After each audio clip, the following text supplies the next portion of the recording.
Our imaginations are infinite, sculpting a baseball diamond from a farmer's field in Iowa. Longing for summer as seasons are painted on its canvas. Once this game and this land touches you, the wind never blows so hard again. Hey, Dad? You want to have a catch? I'd like that. I'm Kevin Costner, and on this field we once made a movie about dreams, of baseball in years gone by, and much more. A tale of love, family, character, the treasure of a single day. America has embraced the heroes of our youth for over a century. Those who ran on grass so green it took your breath away, touching bases as white as clouds. Tonight, we pause time. In the warmth of August, two major league teams gift us a forever moment. The White Sox, the Yankees. Come to our field of dreams and play ball.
Good afternoon.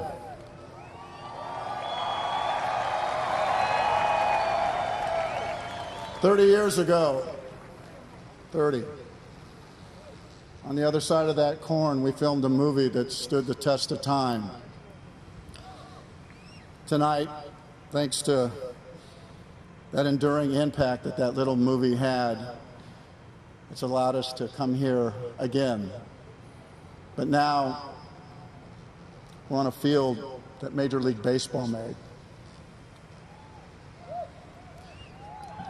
We've come to see the first place White Sox.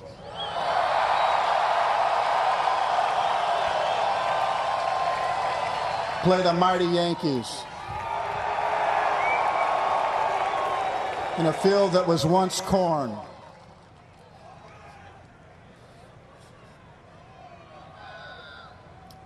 It's perfect. We've kept our promise. Major League Baseball has kept its promise. The dream's still alive. There's probably just one question to answer. Is this heaven? I don't think I heard you. Is this heaven? Yes, it is. This field is for the players. Good luck today.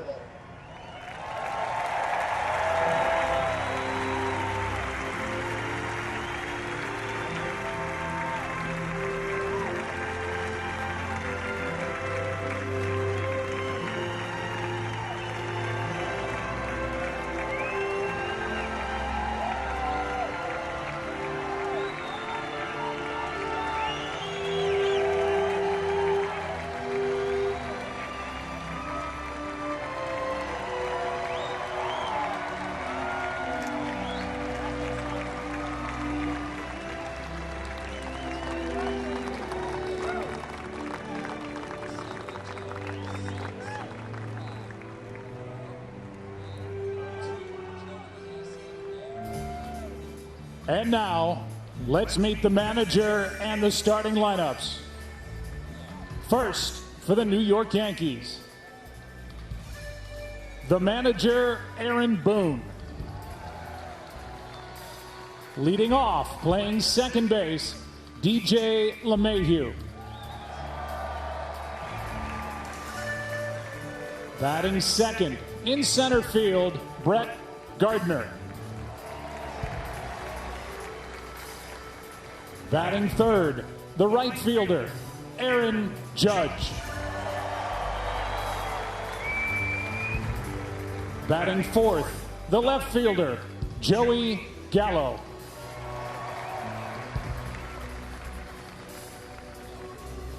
Batting fifth, the designated hitter, Giancarlo Stanton.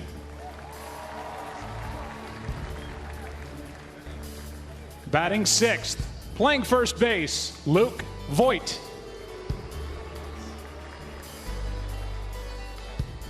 Batting seventh, at third base, Rukned Odor.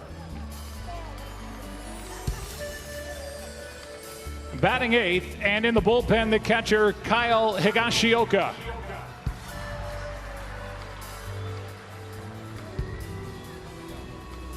Batting ninth, playing shortstop, Tyler Wade. And the starting pitcher warming up in the bullpen, left-hander Andrew Heaney.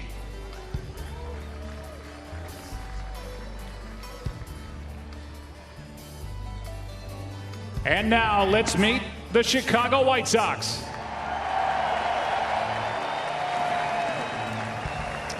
With a tip of the cap to Tony La Russa, the Hall of Famer, managing the White Sox tonight, Miguel Cairo.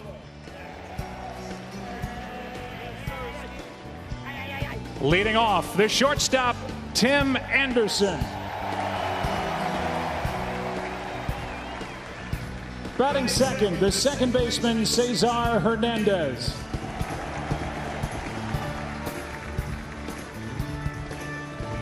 Batting third, the first baseman, Jose Abreu.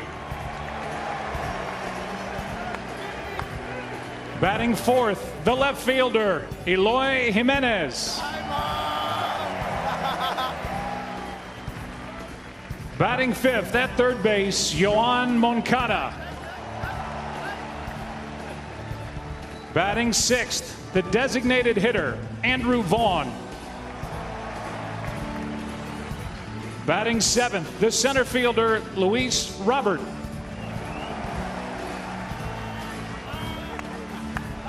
Batting eighth, playing right field, Adam Engel. Batting ninth, in the bullpen, and now walking in, the catcher, Sebi Zavala. And next to him, the starting pitcher for the White Sox, Lance Lynn.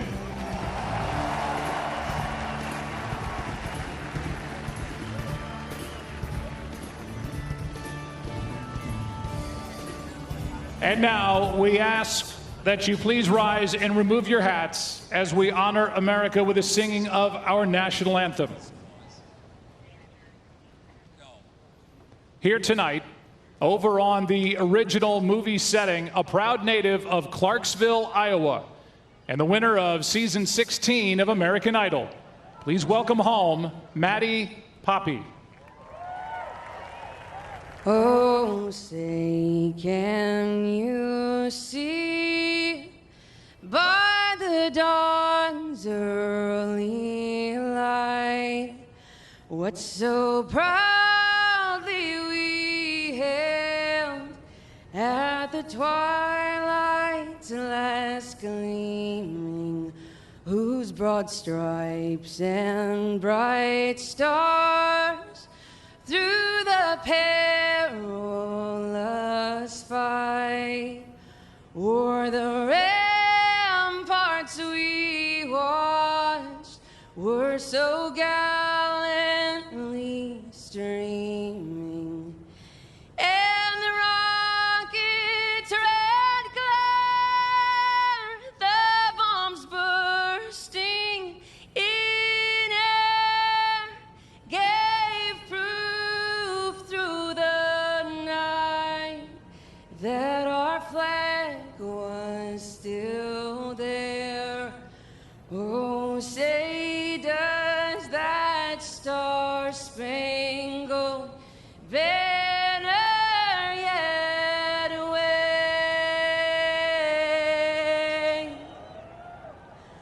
o'er the land of the free, in the home of the brave.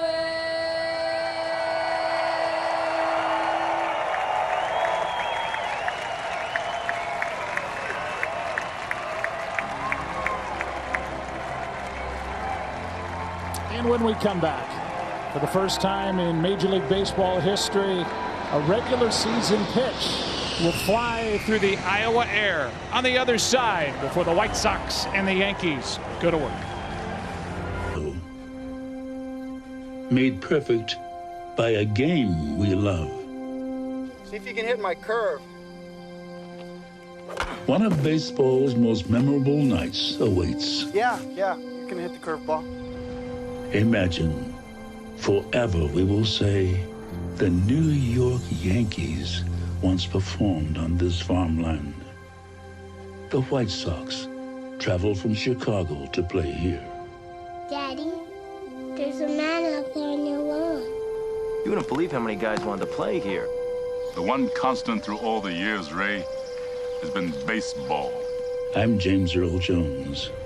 Welcome to Iowa and our field of dreams.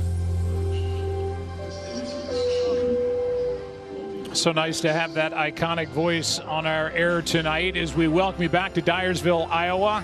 In the distance, the movie set where they shot the film, released in 1989, The Farmhouse. The family lived, and then through the corn maze, through the outfield wall, onto this field. The stands are absolutely packed. About 8,000 fans in attendance here tonight. We're glad you're with us It's about family and baseball. About the Boone family from Southern California. They've had 3 generations of solid, long-time big league players. Ray Boone started his career in '48, played 13 seasons as an infielder, going to 2 All-Star games. His son Bob was just a rock behind the plate for the 1980 World Champion Phillies. And then his boys, Brett and Aaron, making their marks in the big leagues. And Aaron, now the manager with the New York Yankees in his 4th year. And let's send it down. Standing by with Aaron Boone is Ken Rosenthal. Thanks, Joe. Aaron, your family is an example of how baseball links the generations. Being here tonight, recalling a movie that came out when you were 16 years old, how much does it take you back to your younger years, your family memories, those moments when you fell in love with the game? A lot. You know, baseball, like many of us and you, it's been an enormous part of my life. And I got to tell you, just walking out on this field was emotional. What they've created here, and to see the impact they've had on players, people in the stands, maybe people in the stands seeing a major league game for the first time on a perfect night in the middle of Iowa. This is something that I'll remember for the rest of my life. This is the Yankees' 17th game in 17 days. You guys have come through a trying period, and yet you are right there. How much extra energy are your players drawing just from being part of this event? Well, the good thing is our purpose each and every day has been excellent, especially over the last month where we really turned it around. I definitely think there's something to come into this in the middle of the season, in the middle of the dog days.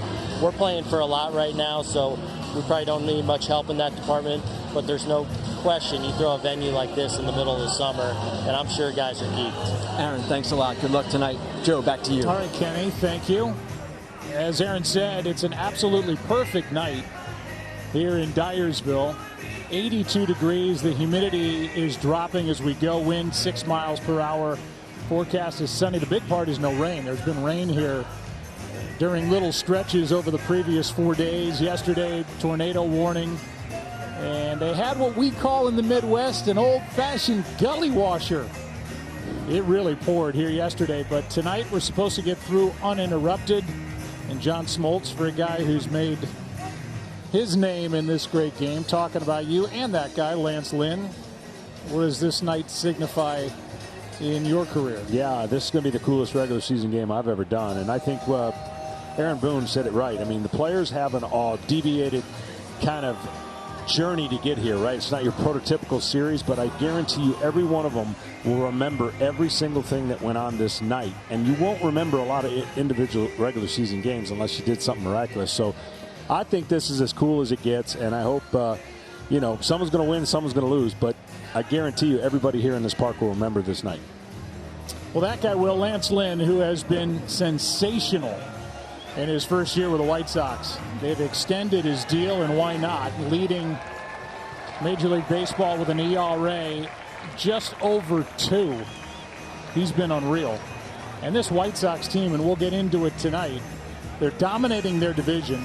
They're getting healthy as they go. They're getting dynamic outfielders back. Finally have the outfield that they projected back together this past week for the first time all season. To me, with what they're doing on the mound, starting pitching, and what they can bring at you at the back end of the bullpen, this is the team to beat in the American League. In tight games in October, they can slam the door with that bullpen. Yeah, exactly. And they've taken advantage of a division that wasn't as strong, and they've won through it so far. And I think everything you said about what they've done, they got a swagger about them before they started. They're a younger team, and they've grown in confidence. They're healthy now. And the man on the mound is a perfect man on the mound for a night like this. I mean, you could think he could just walk right out of the cornfields and throw nothing but fastballs. We'll give you the defense behind Lance Lynn. And in the outfield, it's Jimenez in left. It's Robert in center and Engel in right. Moncada at third. Anderson, a dynamic player, at short. Cesar Hernandez picked up just before the trade deadline from Cleveland. He's at second base. Jose Abreu, just an RBI machine, is over at first. Sebi Zavala is doing the catching while they wait for Yasmani Grandal to get healthy with that tear in his knee. And Lance Lynn in the middle of all that It's not exact, but the dimensions of this ballpark are loosely based on that of old Comiskey Park, even with the bullpens out beyond the center field wall. Beyond the wall in front of the corn. And the ball was jumping in BP, so we'll see what both these powerful clubs can do. If the ball's in the air, we may have a lot in the corn. Well, for the Chicago White Sox, they started the day with a 10.5 game lead. The Yankees right now are on the outside of the playoff picture looking in. So these games, as Kenny Rosenthal said to Aaron Boone, 17 and 17 straight days for the Yankees. Every game is big, no matter if it's played in Iowa, the Bronx, or wherever. And these two teams will resume this series after an off day this weekend on the south side of Chicago. Then deals low, and we're underway in Dyersville. You can see a lot of fastballs. I mean, the most fastballs any pitcher in the league will throw, and he varies his cutter and sinker and four-seam fastball. And he has owned DJ LeMahieu. You can't say that about too many people. 1 for 17 against Lance Lynn. That is right down the chute, according to Iowa native and home plate umpire Pat Hoberg. 1 ball, 1 strike.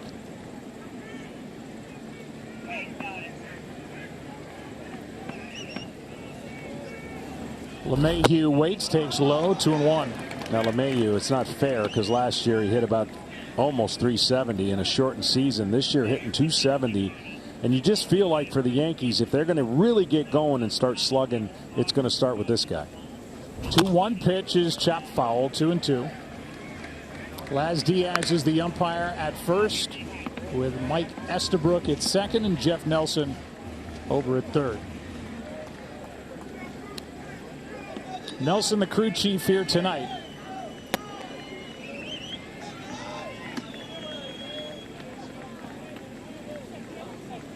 Two balls, 2 strikes. LeMahieu fouls it out of play right side.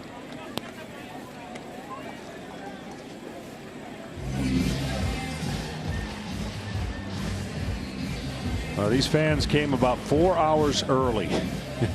I think they're kind of worn out. Yeah, not an easy place to get to, but once you get to it, boy, there's a lot to take in. Yes. And they have enjoyed every second it, as has we. 2 balls, 2 strikes, and now low, a full count as LeMahieu's making Lynn work. Again, Gardner and Judge will follow, then Gallo. For the Yankees, who come in 12 games over 500.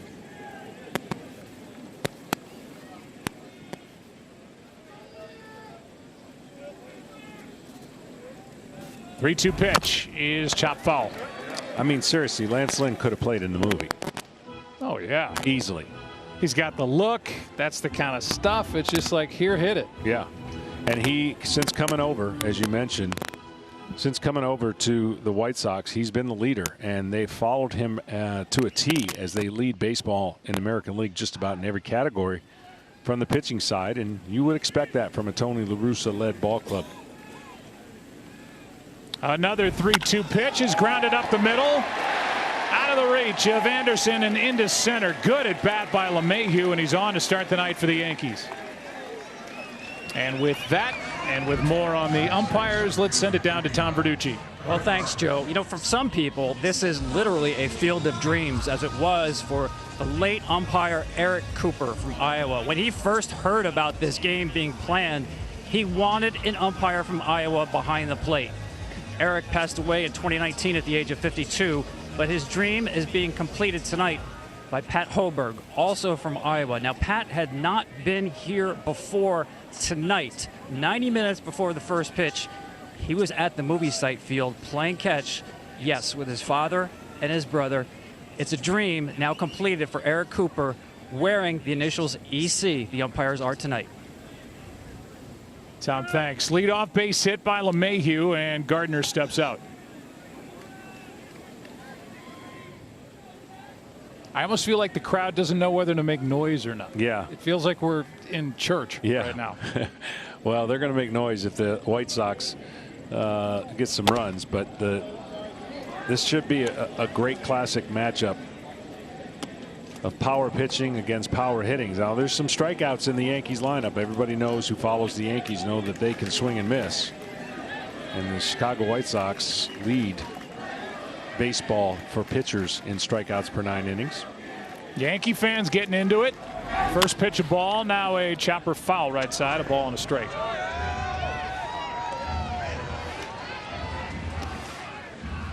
Because all the injuries and everything that's gone on, you can't even imagine what the matrix must look like for Aaron Boone. But, you know, Brett Gardner has been here now forever, it seems like. And he's been kind of thrown into the mix because of all the injuries and the ability to not have the outfield healthy. They've really struggled, the Yankees, from the center field's position. Something you wouldn't expect. They miss Aaron Hicks, who's been out with injury, undergone surgery. They will get him back next season as the count goes to 2-1 on the longest tenured Yankee, Brett Gardner. And a tie back to their championship in 2009. 2-1 pitch is chopped foul again. 2-2. We can see the effort by Lance Lynn is to keep the ball down. Brett Gardner, you would think, would be a really good low ball hitter, not a tall guy, but he has struggled on the low pitch. He's looking for that middle belt in pitch that he can pull, where his power is to the pull side. And Lance Lynn is really trying to concentrate on keeping the ball down with some sinkers and cutters. 2 strikes. They play Gardner to pull on the infield, give him third base. That's off his front foot. Foul ball. Still 2-2. Just to put a number to what the Yankee center fielders have hit this year, all 10 of them, 197 combined average, and that got him up around the right shin.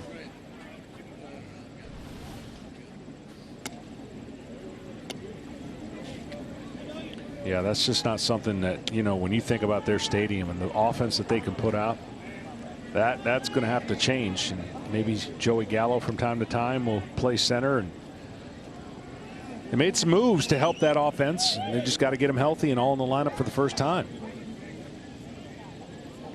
2-2 is in for strike 3, 1 away.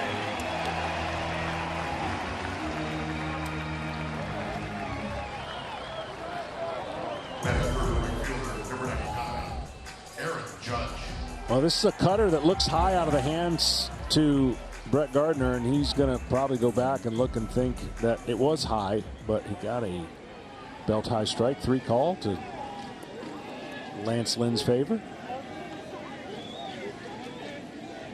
So the high strike for out number 1, and now a guy who can knock over some stalks of corn out beyond the wall. Aaron Judge digs in with his 23 home runs and 54 RBIs. I actually saw the corn stalks move out of his way when he was walking. The quivering. Check on the runner at first. That's LeMahieu, who, in case you're wondering, has stolen 4 and not been caught this season.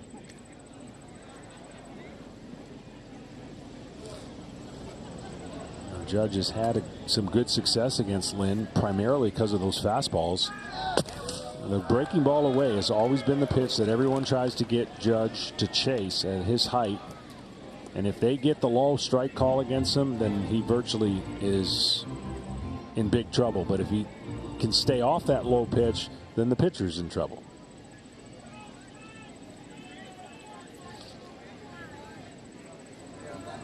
Runner at first, 1 out. Judge chops it to third, foul. Well, we talked about Miguel Cairo, the acting manager for the White Sox. Tony La Russa is away from the team. His brother-in-law passed away, so he has handed the reins to Miguel Cairo. Talked to Miguel before the game. The two talked yesterday, went over the game plan, talked about the lineup, talked about the pitching situation, but Tony basically said, Miguel, it's on you. This is your game. And Miguel will lean on the coaches around him. And the guy who's been in this game a long time, the White Sox are in good hands with Cairo. A 1 pitch from Lynn is hit off the end of the bat, strike 2. You know, when we got here, at least, I'm struck by the beauty, right? I mean, most Major League fields are going to be in prime condition, but this is as picturesque of a stadium you're ever going to see from the grass to the aesthetics behind it, and certainly the crowd eventually will get into the whole idea of these two teams playing. And in Iowa, just fantastic job by everybody. 0-2 pitch is down and away. Had a chance to walk this field last night with Kevin Costner and his son Joe and his friends and a lot of people from Fox. We're walking out beyond the mound, and Kevin was saying, is this grass real? Yeah. I mean, it's that thick, it's that good that it almost feels artificial. Yeah, it's certainly the players. How about that? A strikeout on high heat at 94, and back-to-back strikeouts. 2 out here in the first inning for New York. Well, that's what Lance Lynn does, and really that's what the rotation from the White Sox do. And you're going against one of the highest strikeout teams in the Yankees, so it is strength against strength. And so far, Lance Lynn has had 2. No, baby. No, baby. Tim Anderson wearing a microphone for us tonight. One of the most dynamic players in the game, and he'll lead it off for the White Sox in the bottom of this first inning as that hits the outside corner to Joey Gallo. Gallo waiting for it to really click in for him with his new club. 7 years with Texas. There's the season overall. But in 13 games with the Yankees, hitting just 149 takes a ball. Yeah, there's tremendous power, as we know, the rawest power probably from any left-hander, but a lot of swings and misses. And I believe just about half of his at-bats with the Yankees have been strikeouts. So when they got Gallo, it wasn't until the Rizzo trade that makes their lineup that much more deadly. Rizzo came second. He's on the COVID list and immediately made a huge impact. Fan favorite in Chicago with the Cubs, and an instant fan favorite with Yankee fans. 3 home runs and RBIs in his first 6 games. 2 balls and a strike, and now that's down and in. So 3-1 from Lance Lynn. Well, it's changed with the Gallo trade. They got more athletic. They didn't change their dynamics of the strikeouts that we talked about, and they improved their defense. So if Joey Gallo can get locked in just a quarter more than he has, you know, you're going to start seeing this Yankee team start putting up 7, 8, 9 runs, which you're used to seeing. They just haven't been able to do it lately. That's a strike that pops in there at 95. Full count now. Home plate umpire talked about Pat Hoberg is giving the high strike.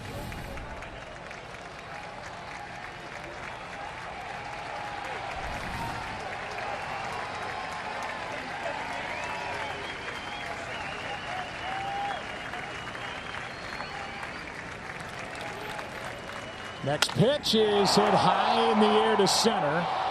Drifting back near the wall and making the catch is Robert to end the inning.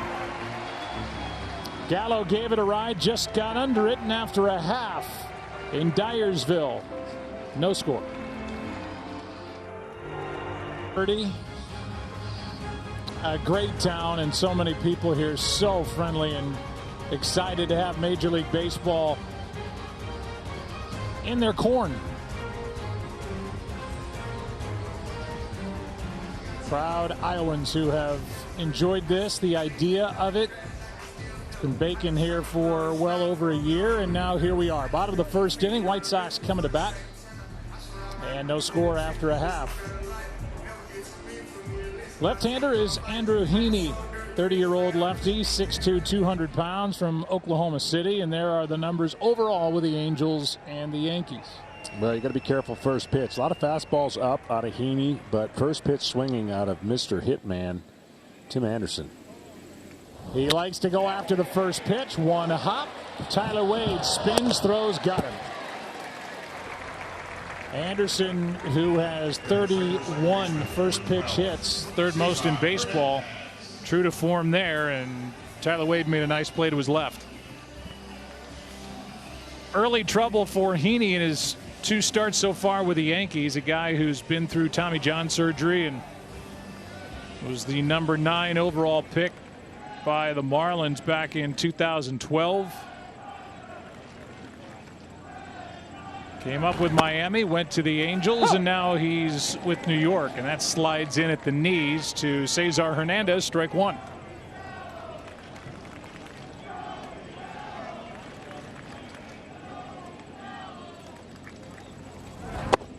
And that's strike two. Well, the White Sox made a sneaky move by picking up Hernandez, and he's had a great year in the power numbers, 20 home runs. Switch hitter, that's a career high, the 20 home runs, and he has gotten hot at the right time wearing a new uniform as that skips in from Heaney, ball one. Yeah, you know, you think about all the teams that went out and made moves. There's some teams that made some power moves, and I think the White Sox are under the radar from single-handedly making a couple great ones, and one being Craig Kimbrell. 1-2 pitch is fouled away. Well, they have two all-star closers now, and they have others. Ryan Tepera, who was so good for the Chicago Cubs this season. Kopech, who can light up a radar gun. Garrett Crochet, really good left-hander. Oh, a nice change of pace from Heaney, and that's out number two. Good pitch. Well, Heaney struggled a little bit with the Angels, comes over to the Yankees because they need arms, and he's made some mechanical adjustments. And anytime you come to a new team, you get a new set of eyes to kind of give you a perspective that could and might help you turn around. And that's what the Yankees are hoping. Again, they got to get some of their starters healthy, and they're going to be dangerous if they get into the postseason picture. With two out. A strike, another high strike, this time to Jose Abreu. Abreu has put together a really, really strong big league career. Came to the White Sox in 2014, and he's been an RBI machine as he's out in front of that pitch. Good action here from Heaney early as they've tweaked his delivery in the count 0-2. Yeah, pitches down give Abreu the most struggles. Anything above the knees and to the belt. I'm telling you, the scoreboard's in reach tonight from somebody.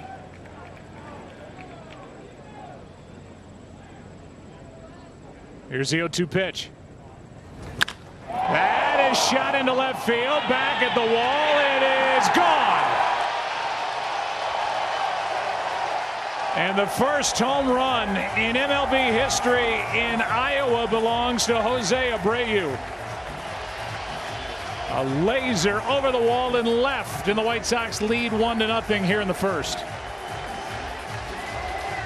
Strong man, always an RBI machine the last 3-4 years. And if you see the replay on this one, the breaking ball stayed up, and that's where he likes it. I watched him hit BP, and it was a show on where he was hitting some of those baseballs, and there's going to be a mad dash in the cornfield to try and figure out where that ball went. So he's got it. And that's phenomenal. I don't know if we'll have a chance to show it. Here's Jimenez, who fouls it away off to the right, strike one. That ball went over the wall and then went up one of those rows of corn beyond the wall and left, and then it was a mad dash to find that souvenir in the corn, and they found it.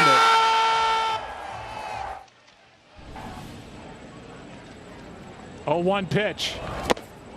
Chased it, strike two. Well, the White Sox are coming off a shutout by the Twins, 1-0. So right away they got on the board. They can score in bunches, and certainly as the year has gone on, they have a much better run differential than most of the clubs in baseball. Here's the next two, Jimenez, and a comebacker to Heaney. Was cruising until Jose Abreu got him. So in a regular season game, baseball over the wall into the corn here in Iowa, and the White Sox lead 1-0. By Progressive Insurance. Save when you bundle auto, home, or motorcycle insurance. Construction of this ballpark has been ongoing since November of 2019. Game was postponed last year due to COVID. It required moving 30,000 cubic yards of dirt to level the surface and then covering it with 4,000 tons of sand and 2,000 tons of gravel. New corn hand planted on about 150 acres beyond the outfield fences down the foul lines. And it seats just under 8,000 as the first pitch is poured in for a strike to Giancarlo Stanton, the DH.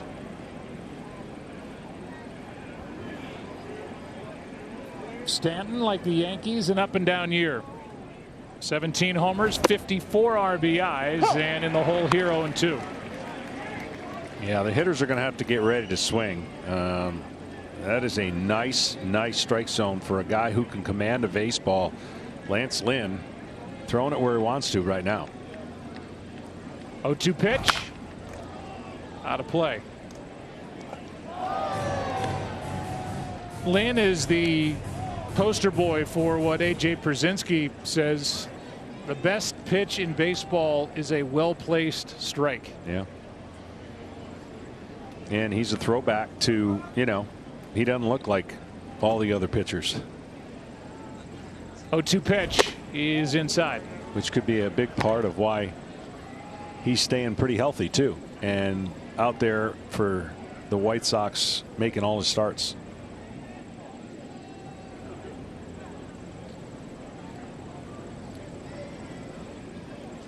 One-two pitch is outside. Lynn was a first-round pick by the Cardinals in 2008. Came up in 2011, went 2-0 that postseason for Tony La Russa in his last year with the Cardinals when they won it all.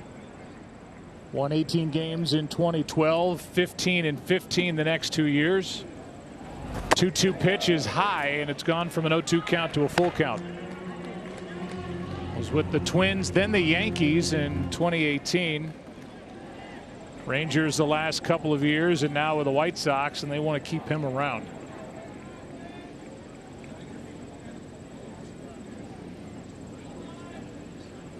Three-two pitch is called strike three. And if they didn't know before that pitch, the word will be out in the dugouts that the home plate umpire, Pat Hoberg's giving the high strike, and that might have been high and outside. Yeah, that's why right now every hitter's got to be aggressive, especially against the mid-thigh to belt-high fastball. And here's a guy right here that there's no fastball he doesn't like. He's been injured, out of rhythm. Yankees want to get his bat going. Fooled there, and a foul tip for strike one. 3 times on the injured list for the guy Luke Voit, who led baseball in home runs in the 60-game calendar last year. Had knee surgery in the offseason. He's dealt with issues from that, a strained oblique. And then while he was out, the Yankees went out and traded for Anthony Rizzo. Now Rizzo on the COVID list, and Voit back in the lineup and waits for the 0-1. He went around. That's strike two.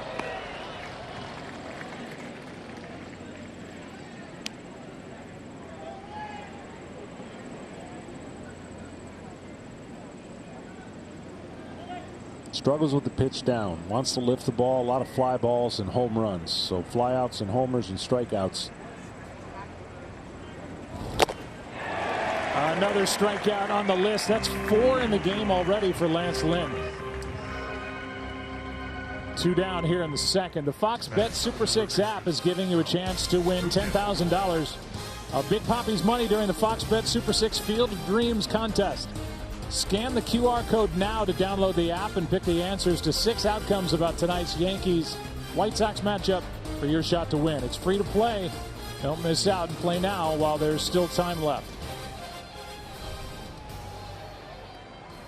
A leadoff base hit by DJ LeMahieu in the first, and since then 5 in a row retired, 4 by strikeouts by Lynn. And here's Odor, who takes strike one.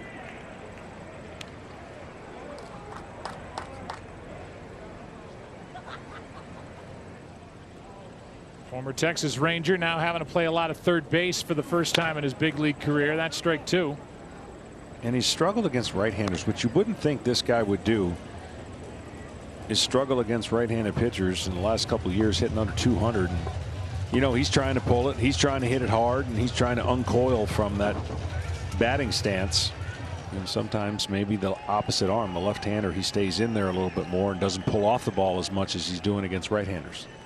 He's hit 13 home runs this season. 0-2 pitch is popped on the infield. Shallow left. Moncada is called off by Jimenez. And the top of the second in the books. White Sox coming up, leading by 1.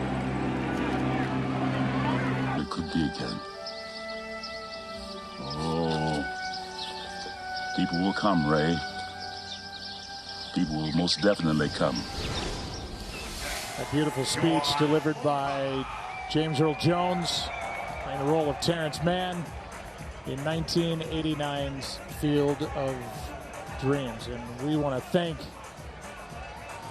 James Earl Jones for voicing over all of our stuff that we asked him to do. That iconic voice, and we thank him. From Fox Sports, as Heaney, who was bitten by the home run ball again, deals outside to Moncada. It's already 22 home runs allowed by Heaney, the home run he allowed to Abreu in the first inning. That's 16 with the Angels and 6 now already with the Yankees, just making his 3rd start. Well, you miss location, trying to go up. He likes to go up with 2 strikes a lot with that fastball and the arm angle he throws, and then he'll throw that changeup and slider. Ball. Heaney allowed 4 home runs in 4 innings pitched in his Yankee debut, and a loss to Baltimore, and then 4 runs over the first 2 innings his last time out, but settled down and got the win over Seattle. That's a strike, and it's 2-2.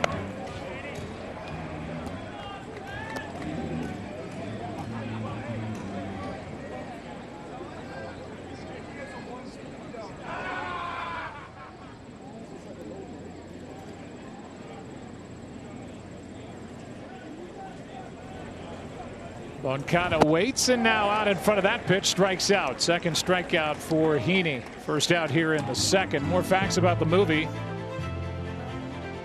Original movie title was Shoeless Joe. It was based on the Kinsella 1982 novel, nominated for 3 Academy Awards, including Best Picture, that Best Original Score, which we heard during our pregame.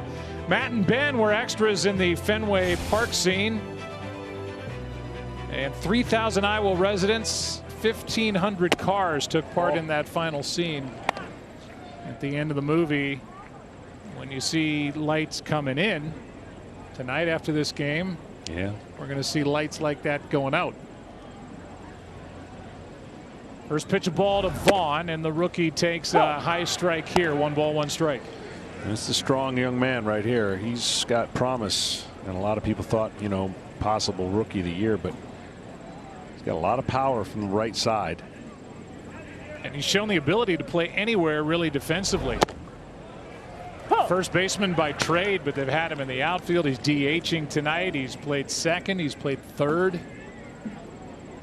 Tony La Russa likes movable parts. What manager doesn't? 1-2 pitch. Slashed at and fouled into the corn off to the right. I mean, to me, and I'm biased because I'll just admit right now, I love Tony La Russa.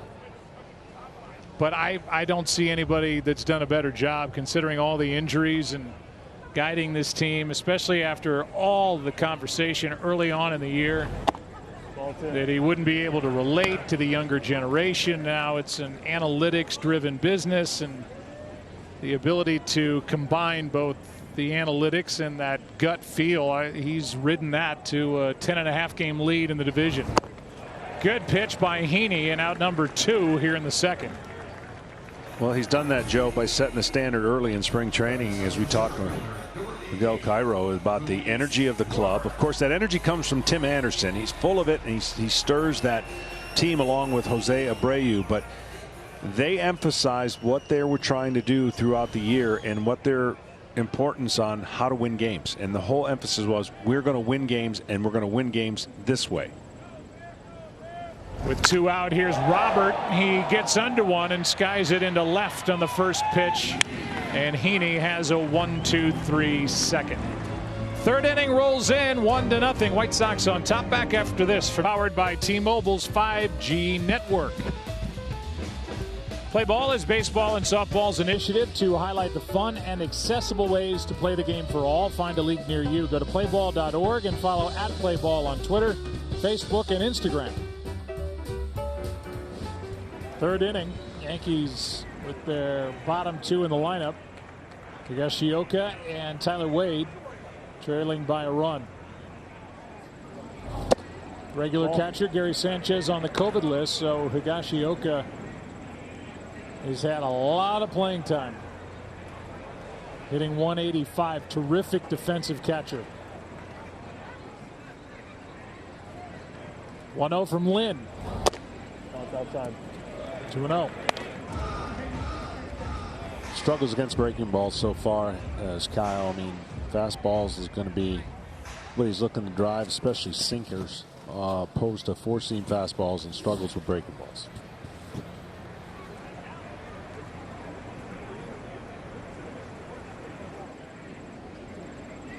Two-0 pitch is in for a strike.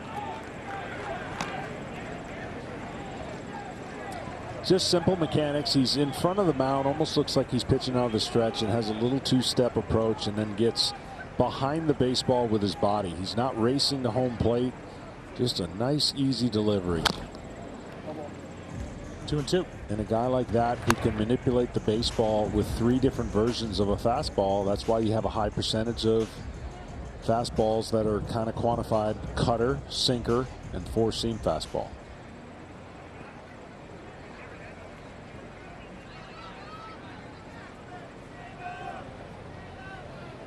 Lynn has retired 6 straight.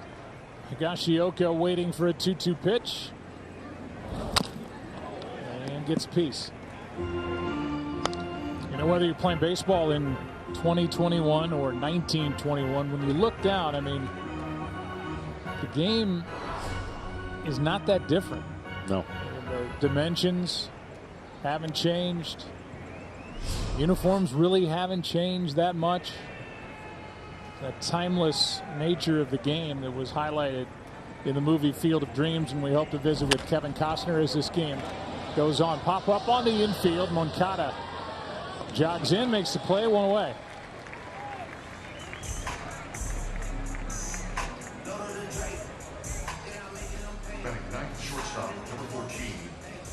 Number 9 man Tyler Wade walks in. Why don't you tell the fine folks tuning in here on Fox what happened when you threw batting practice to the Little Leaguers? Yeah, so I threw some batting practice first to Kevin Millar, so I was in the other field trying to see if, you know, you can get him to. We're old, you know, we're in our 50s.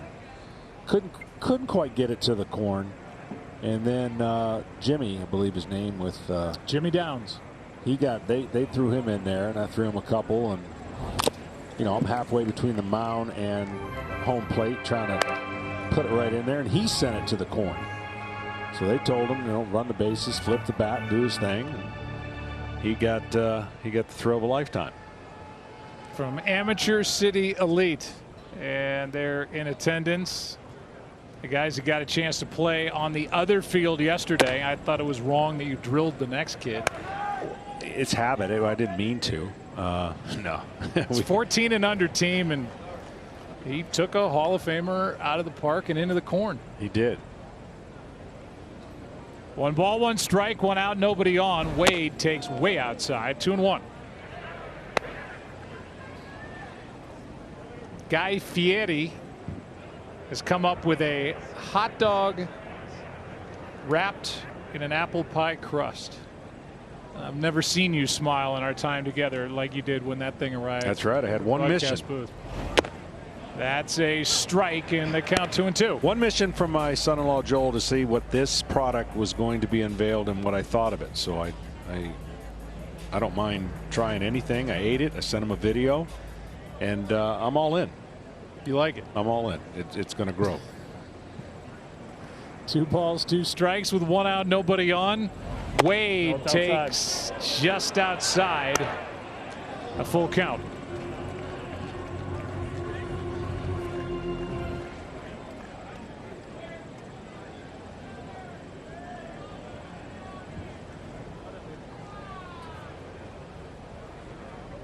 Wade a career high in games played with 70, career high 10 stolen bases, hitting .262, and we'll see another pitch.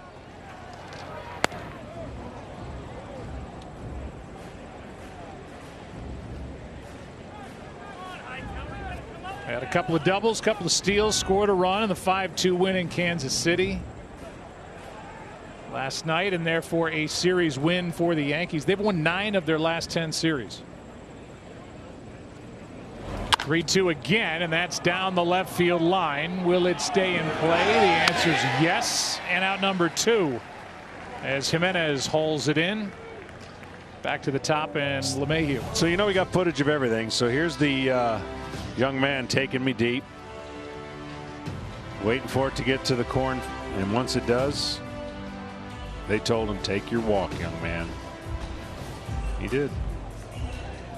That's Jimmy Downs. Don't know if he knew me before, but he knows me now. He's telling the story, saying I got nothing. How did this guy pitch in the big leagues? It's a Hall of Famer. Just lobbing it in. 2 out, nobody on. LeMahieu, who is the only base runner so far for the Yankees, singled his first time up, takes a ball.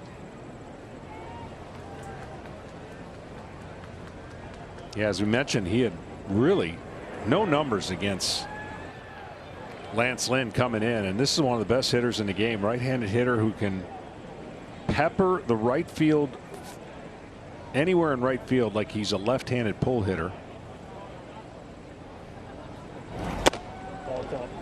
2-0.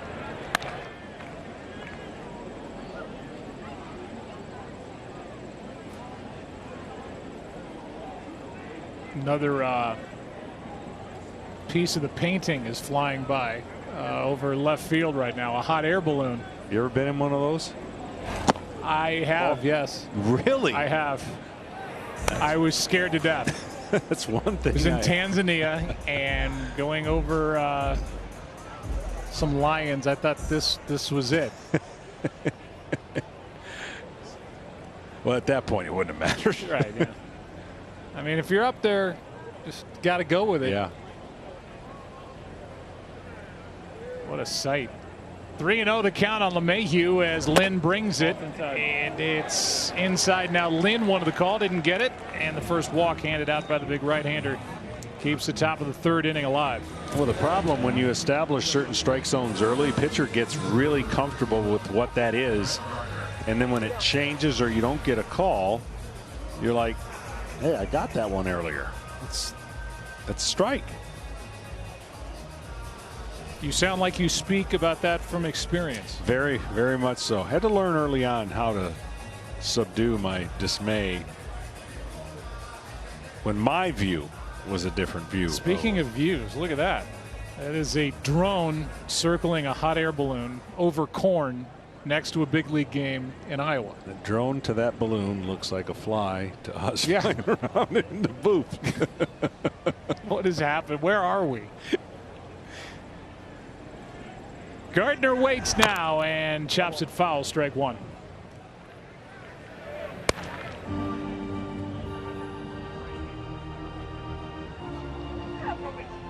Got a camera on a pulley right in front of our face. This is some cool stuff, man. I'm telling you, we've had a chance to call some great games, but this will go in the memory books for everyone who's attended, and hopefully on TV you get to see how beautiful it looks and awesome. I hope it translates, and I'm sure if you're not here and you're watching, you're like, all right, guy, we got it. You're in corn, you're in Iowa, but it's just stunning to look out there and see what they've done. Yeah, they did a great job. I mean, you know, the scoreboard, the little building that housed the pre and post, and the wooden scoreboard right there that manually putting up the score. 0-2 on Gardner. Hitters backdrop behind Lance Lynn in this case is like an old barn. The clock doesn't work in right center field. They just have somebody back there clicking it forward. One click every minute. There's no electricity out there whatsoever.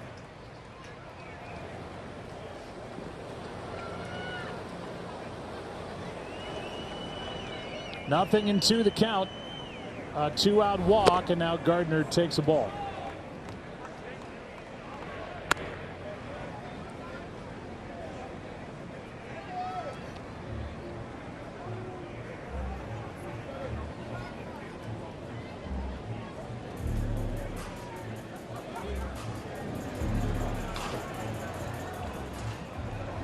Zavala looks into the dugout, gets his sign, and now puts the sign down for Lynn. 1-2 pitch is ripped into right. Base hit. That will send LeMahieu to second. That's it. It's 2 on, 2 out. A walk, a single with Aaron Judge coming up. Gardner finally got one on the inner half of the plate. This is the kinds that he can sometimes get in the air for his power stroke. But a much needed hit here with 2 outs. LeMahieu gets out of the way, and then big Aaron Judge steps up looking to do damage here. Well, the White Sox have a home run. That was Jose Abreu in the first inning on an 0-2 pitch with 2 out. And Lance Lynn said prior to this game, I don't want to be the first pitcher to give up a big league home run in Iowa. He's safe. Won't be on that list, but right now trying to protect a 1-0 third inning lead. Judge struck out his first time and takes strike 1.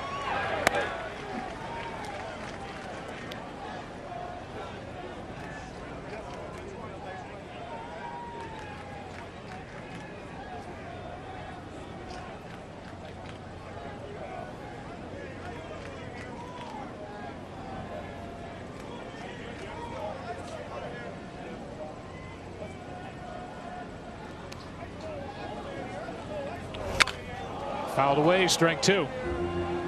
That's the pitch. A little bit out over the plate. He fouled it out. But if that pitch creeps back over the middle of the plate, that ball's in the corn, guaranteed. He wants the ball up. He's really going to struggle away and down. You look at those special kicks he's got going for the Field of Dreams. Mickey Mantle's autograph on there, Yogi.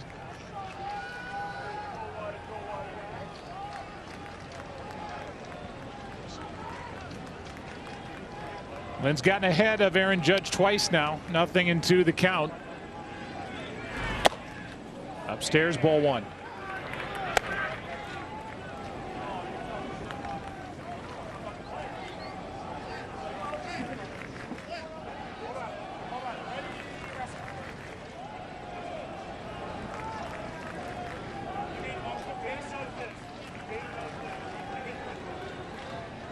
I would think this would be a slider right here.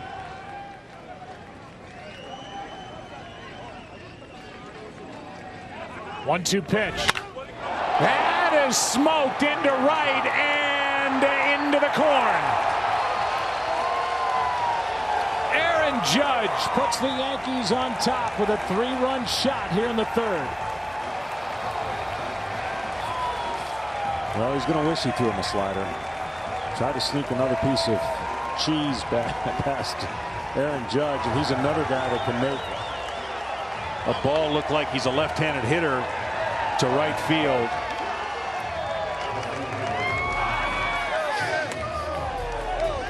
All of this with 2 outs. A walk, a single, and a blast into right by number 99.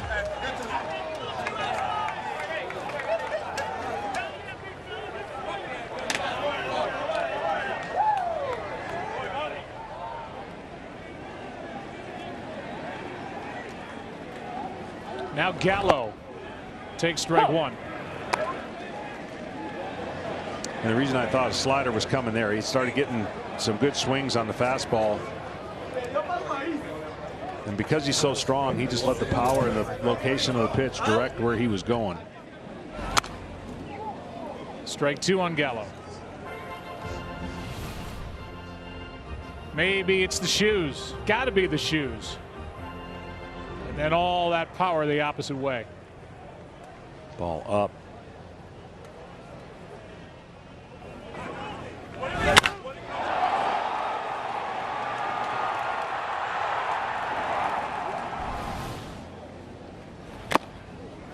Gallo strikes out and the inning is over, but 2 out damage by the Yankees. A walk, a single, a Judge blast into right. And the Yankees lead 3-1 after 2.5 in Iowa. Sure is quieter than the south side of Chicago. It's certainly not the Bronx. Is this heaven? No, it's Iowa. And the man that delivered that line is going to join us next down Finning. As we move into the bottom of the third, we've seen 2 home runs. Jose Abreu, and then moments ago Aaron Judge with a shot the opposite way to right. And Adam Engel is first up for the White Sox here in the third. Find themselves down by a couple in a blink. And the count 2-0 from Heaney.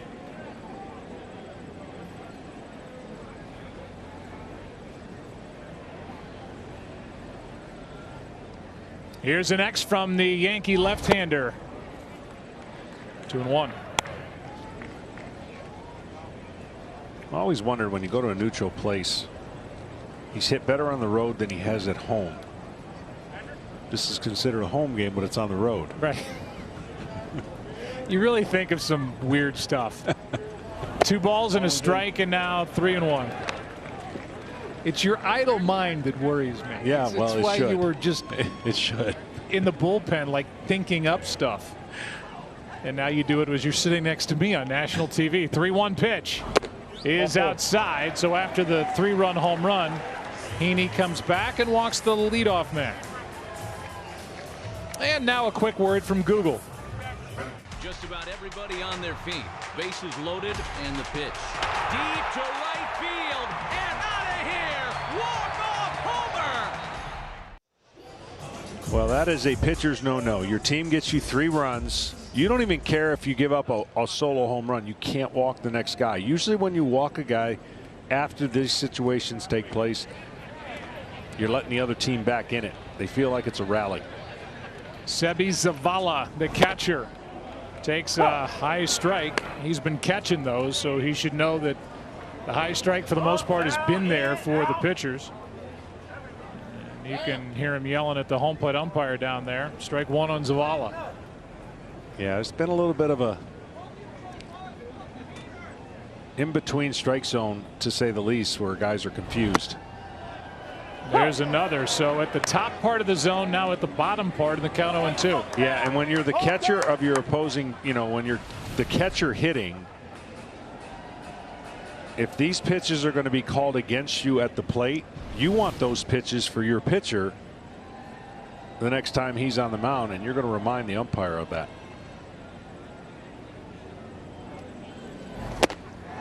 A swing and a miss and a strike for out number 1. Well, I am told that we're joined by Garrett Cole.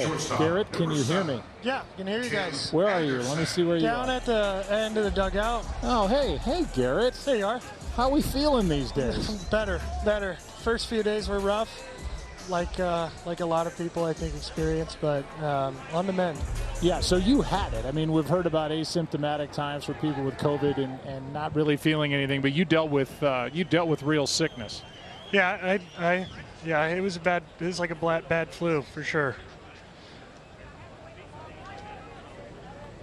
1 on, 1 out, and the first pitch is into Anderson. And I ask you that because you, after we talked to Aaron Boone, are probably going to slide right back into the rotation at the beginning of next week. At least that's the hope right now. Yeah, that's the hope. Still have I think, we got to check some boxes and make sure everything's, good to go. But that's the plan, and hopefully we can execute it. I'm feeling good. Jordan and I got to play a little catch at my house, and man, I just feel like we got a lot of energy coming to this place today. I was glad we could make it. Yeah, that's the obvious with regard to what the team feels like coming in here, as the next one is coming from Heaney with an 0-1 count. Fouled away by Anderson. I talked to Aaron Boone while you guys were on the bus on your way in here. I said, Aaron, you're not going to believe it. When you pull in, what's it like from the players level when you guys came in? Young, old, veteran, rookie. What are the results as you take the temperature of guys down there?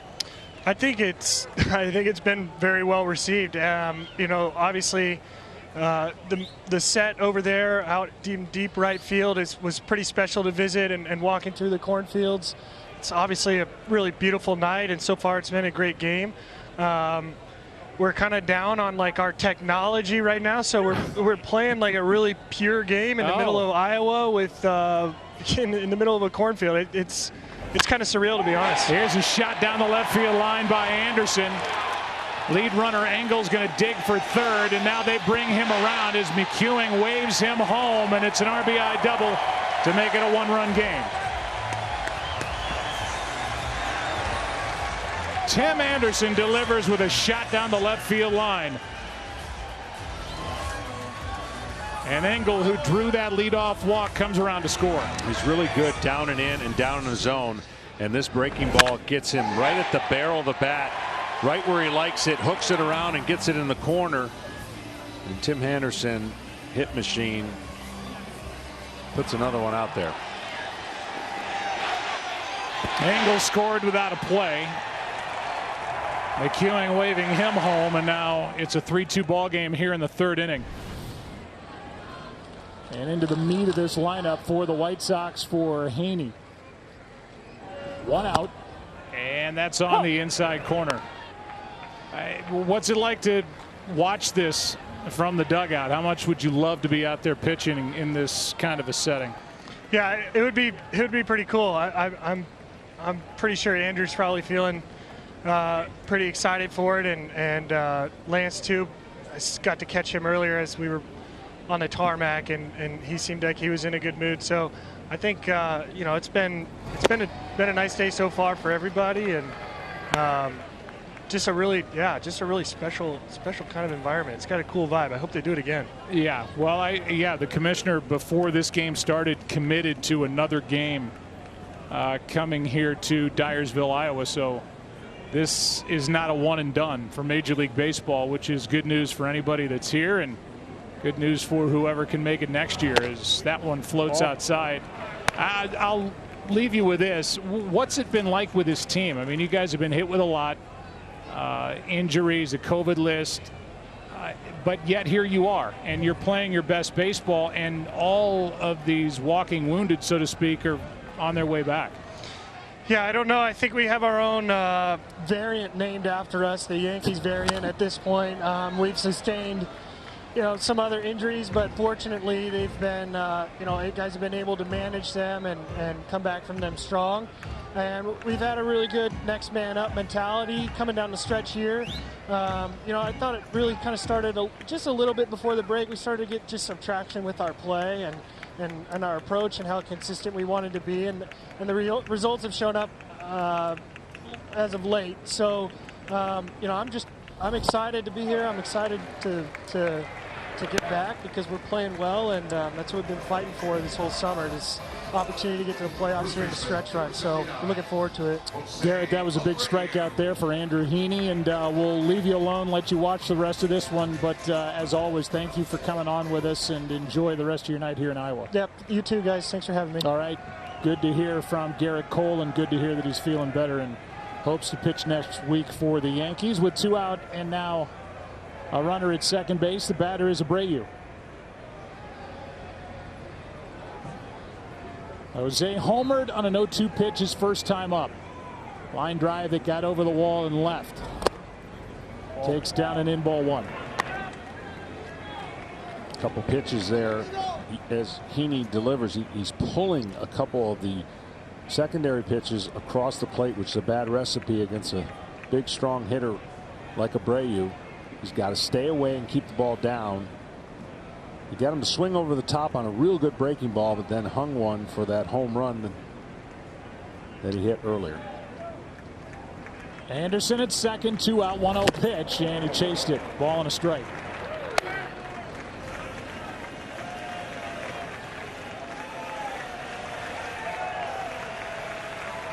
Reigning AL MVP.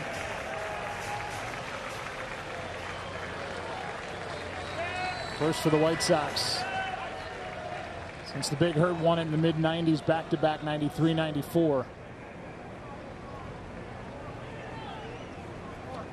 1 ball, 1 strike, runner at second, 2 out. A 1-1.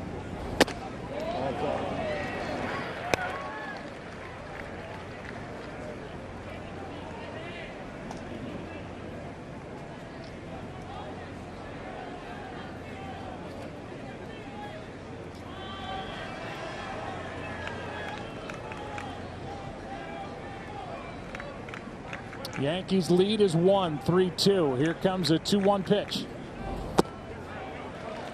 3-1. Better job staying on that pitch right there with a base open, and the slugger, who one of their best RBI guys. You got to make sure you pitch very carefully.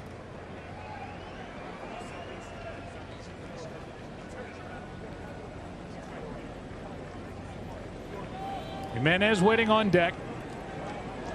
Dangerous pitch coming from Heaney for Abreu.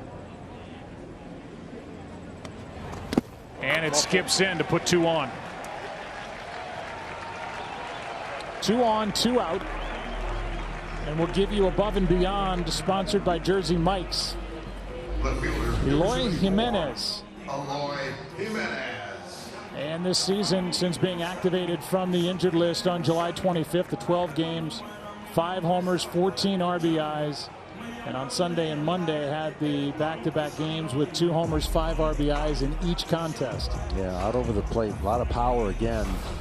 And you think about this White Sox, what they had to endure and how they survived 2 of their big sluggers gone. Really, this is the first time all of them are playing in the same game and the start of the season. So a lot of power that's come back, and if they find their rhythm, it'll be tough to beat.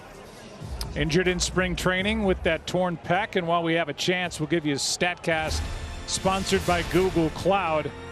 And I would say he's healthy, and I would say he is extremely strong. He's very strong. I watched BP too, just getting a sense of, they were flicking him into the cornfields, and I think it was Jimenez who came close to that scoreboard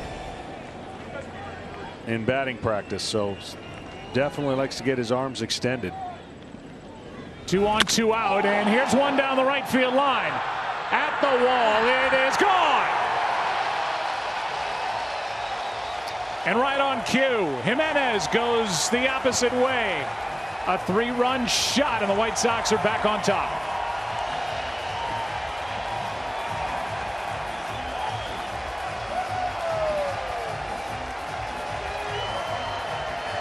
The hottest hitter in the major leagues right now has just made it 5-3 Chicago. Well, he likes to get extended, and they were trying to go in with a fastball and didn't get it in. And this is what you can do when you're strong.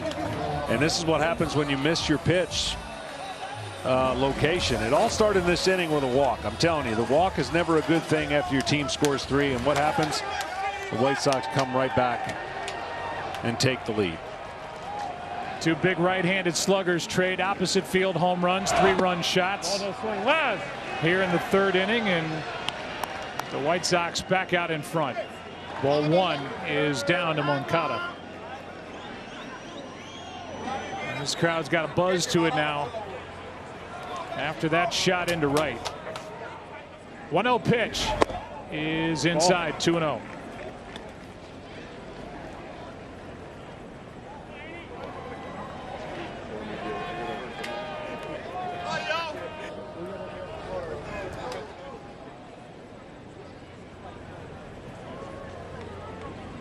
Here it is on 2-0, and a pop-up right side down the line. And after the long run, Judge is there to end the inning. So Judge, a 3-run shot in the top of the inning, and now Eloy Jimenez. Opposite field. 3-run home run. Chicago back up by 2 after 3 here in Iowa. Joe Jackson.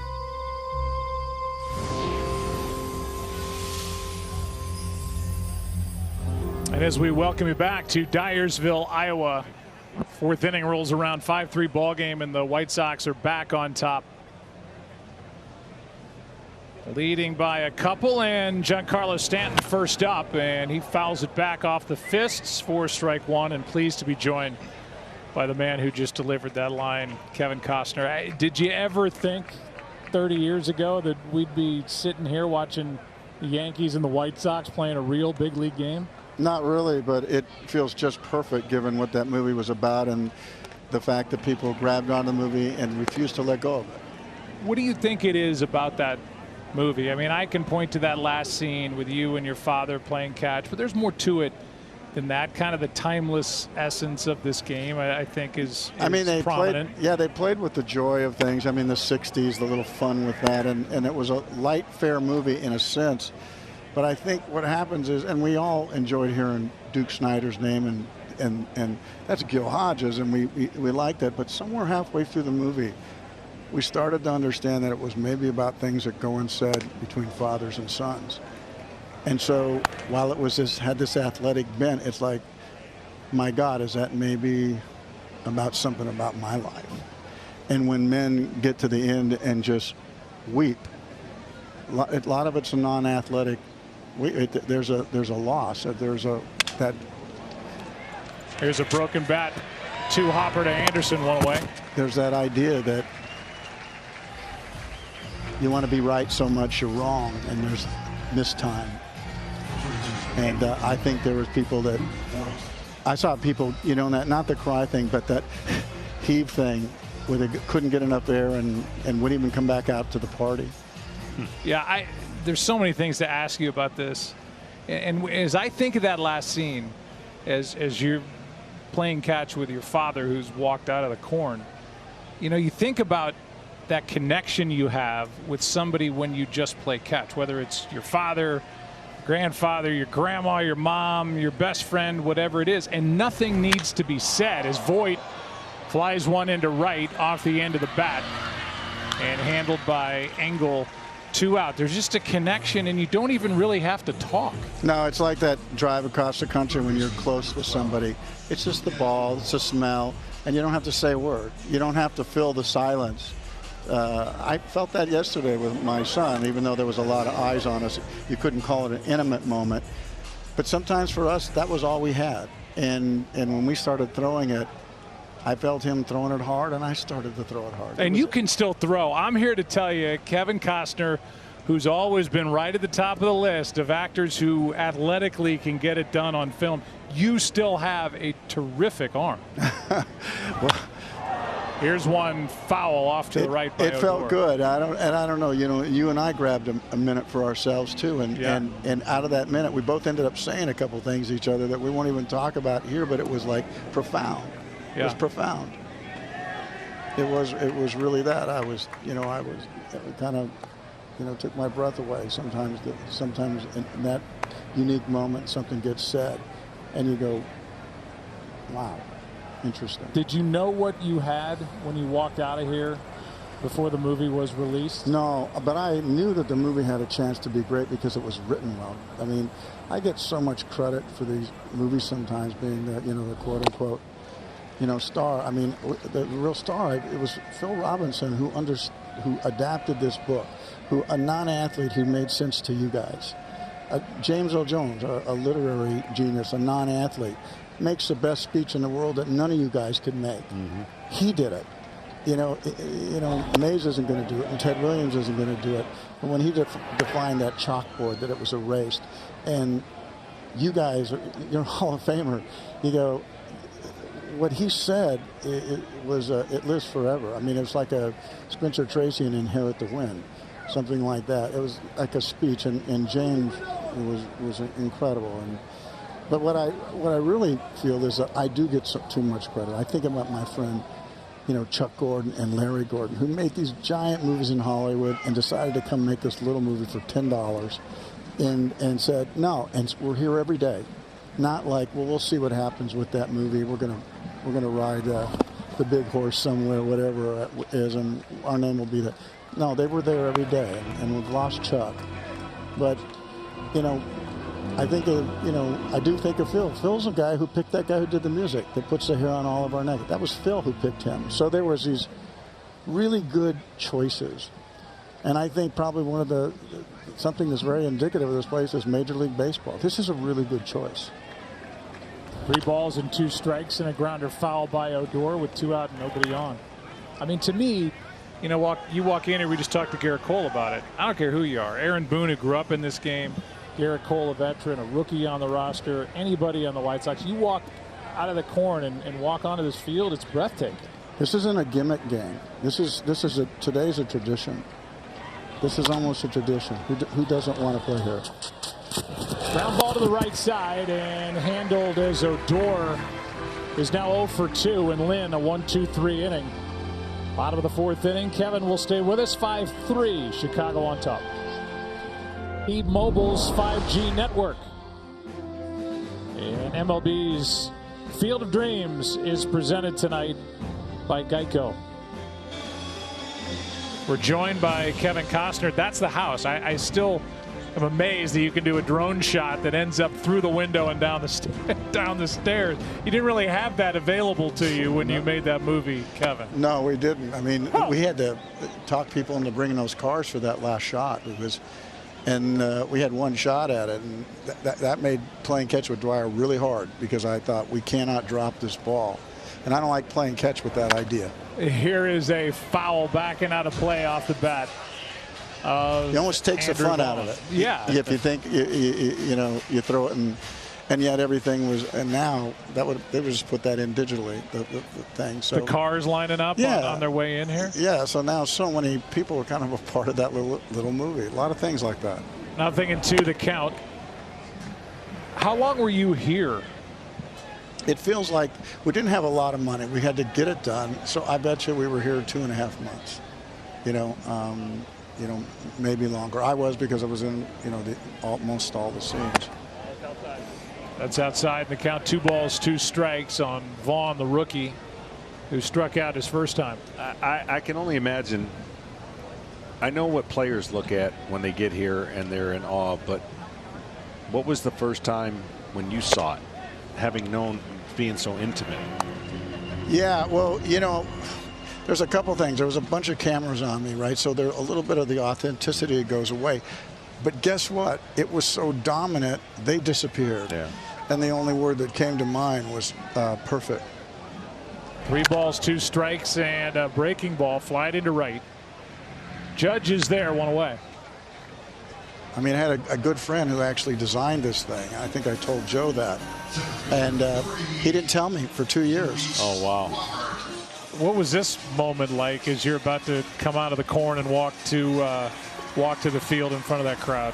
It became a better moment than I imagined, and you want to kind of live up to whatever the expectation was. But I think at that moment you just let the music take over.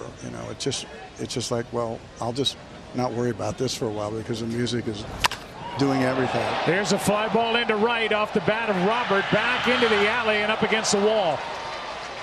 Robert will cruise into second with a 1-out double. And man, the White Sox have been waiting to see that sweet swing and that power and that speed back after that tear in his hip. And a 1-out double for Luis Robert here in the 4th. Well, he's just so strong that he gets jammed, but gets the barrel of the bat down to the ball.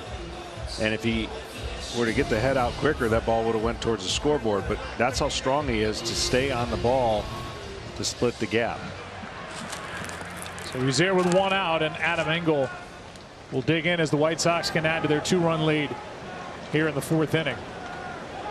You've been a part of a couple of moments for Major League Baseball, Kevin. I go back to that all-century team back in '99 at the All-Star game at Fenway Park as it fouls back our way, strike 1, and with Ted Williams coming down the right field line and tipping his cap, just almost, you know, in a demonstrative way, pushing his cap to the crowd. I mean, and you were doing the voiceover. That was a night I've never seen. No, I think so. You know, I introduced 49 of the 50, so I didn't call his name. Someone else did.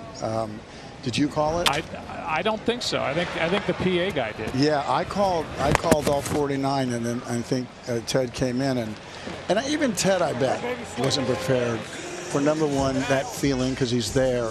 And I don't know that he was prepared. The greatest players at that point, at that list, surrounded him. I think that had to take him to another place, because he was a hard bark guy.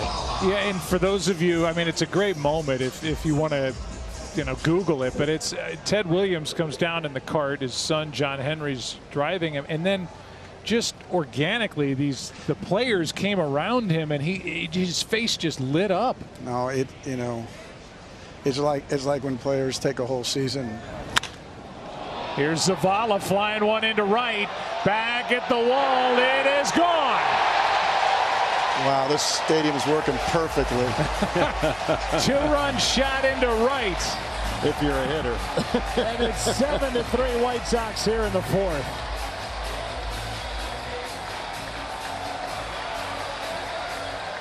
I'm starting to get the sense, John, that this ball carries well out to right. Yeah, I watched BP, and if it was a normal BP, I would stop watching it because the ball was jumping, right? And I thought that tonight. That's funny. I'm going to stop with this show. That's hilarious. And I knew that if pitchers didn't make their pitches tonight, that there was going to be no part of the park that with these strong hitters, that the way the ball was carrying was going to be able to hold it, and it's showing that tonight. What do you think of this new John Smoltz look? I'm going to keep this going on. Smart. Looks good. A 1-out double, a 2-out, 2-run homer by Zavala. Back to the top and Anderson, and he hits one foul off to the. You got to feel like maybe John got a second job though. He's come here and he's moonlight. Right. He's got another gig. That's sharp. Never know. You never know, right? You see the replay. The judge knows it right away. And then just swallowed up by the corn. A 1 pitch is in for a strike to Anderson, who didn't like to call nothing in 2. I saw the race for the home run ball into left on the ball that Abreu hit. I haven't seen the chase for the balls that have been hit out into right, but I'm sure that's going on in that corn somewhere. Man, it gives out a great Little League quality. Remember, if you chase a ball, you get the gum. You know, that's because you don't have a lot of balls to begin with, and it's like man. And when I wasn't playing, I was getting that ball because you get the candy. Get it back in. Get it back in. In this case, I don't know. Somebody's going to end up, or just decades from now, centuries from now, that ball will be found out in right field. I think this time, if you bring the ball, you get the apple pie hot dog that they're debuting here. Mr. Fit, Kevin Costner, did you try the apple pie hot dog? No, but the words going around about that dish, I thought it didn't sound good. But man, everybody's saying it's really good. It is. I was on a mission here. That was my first thing I had to do was try it. So anything dessert related, I'm in. 2 out, nobody on, 1-2 pitch.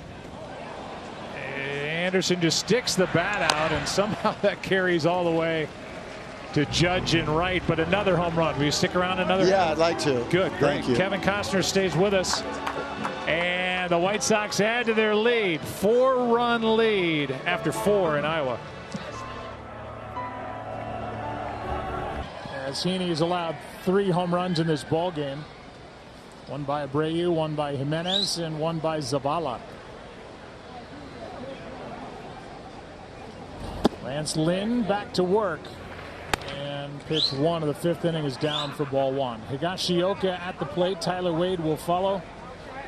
And then LeMahieu.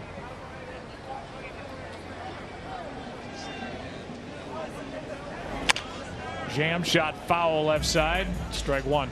The uniqueness of this game speaks for itself. Both these teams will have a day off, travel, and resume the series on Saturday and Sunday in Chicago. So, like I said before, you know, it might be a little bit an interesting journey to get here, and it might have been a little bit like, oh, when you look at it in the schedule, this is not comfortable, and then you get here and you realize this is why we're here, and you'll never forget it. I still, I still remember the moment that we went to the Hall of Fame and played an exhibition game, and I had the same feeling like, oh, this is going to be terrible. And then you get there and you take in the whole area of the game. You're like, now I know why we're here. Hey, don't forget it. 2 balls and a strike. Nagashioka popped up his first time and now comes up empty. Good pitch by Lynn. 2-2. So I've always wanted to ask this question to you, Kevin, in a way where it's asked of us. We're done playing. I rarely watched anything I ever did. I'm interested as time goes on and your family gets bigger. Do you take time to watch anything that you've done? Not unless I'm really asked, and you know, I don't make a whole bunch of comedies. I made some romantic comedies, but a lot of my movies have some adult themes, and so a lot of the movies that my kids watch, they have to get to a certain age before they watch them. But no, I don't find myself doing that. They will drag me in to see what it is. I did make a mistake once, though, you know, with my 3 youngest. One of them finally, the 12-year-old who was really taking charge, and said, I want to see that movie. And I said, what movie? And she said, Perfect World. And I go, you know, there's like 12 or 13. No. And then she goes, I'm going to, and the hands were on the hip like Superman. You know, I'm going to see that movie. So I finally said, okay. And then the next thing, you know, the other 2 pop out and say, we want to see it too. And she goes, they want to see it too.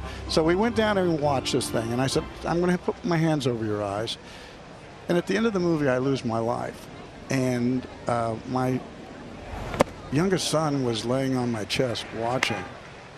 And when it happened, he was about, you know, 6, because I'd closed his eyes for certain things. But that happened. And when the movie was over, the others walked out. Okay, we saw that. We probably don't have to. He rolled over and started touching my face. And it was code for, that was a movie. He couldn't, and I think I really learned a lot. Maybe people listening go, man, what a dummy, you should have known. But the way that my daughter trapped me with the other 2. But it changed me that there are movies that they can't see. And that death of me, and he touching my face, I'll never remember. And just really making sure. It was who I played catch with, Joe, last night. That's cool. 2 out, nobody on, and the batter will be DJ LeMahieu. Well, as this inning has 2 outs in it, typically we have to say goodbye so fast that, you know, we don't do it justice. But I know you don't want to take credit. There are a lot of people that put together a tremendous movie, but what a moment, what a time here in Iowa for you, whether it was back in the 80s or now here in 2021. Thanks for letting us crash this party. Well, it wouldn't. You're giving me a good little setup here. I would be remiss not to talk to the actors. Talk about them. Timothy Busfield, who just handed me my performance. You know, with him being outrageous, and James Earl Jones, you just watch and you understand why he's so great. But it was a.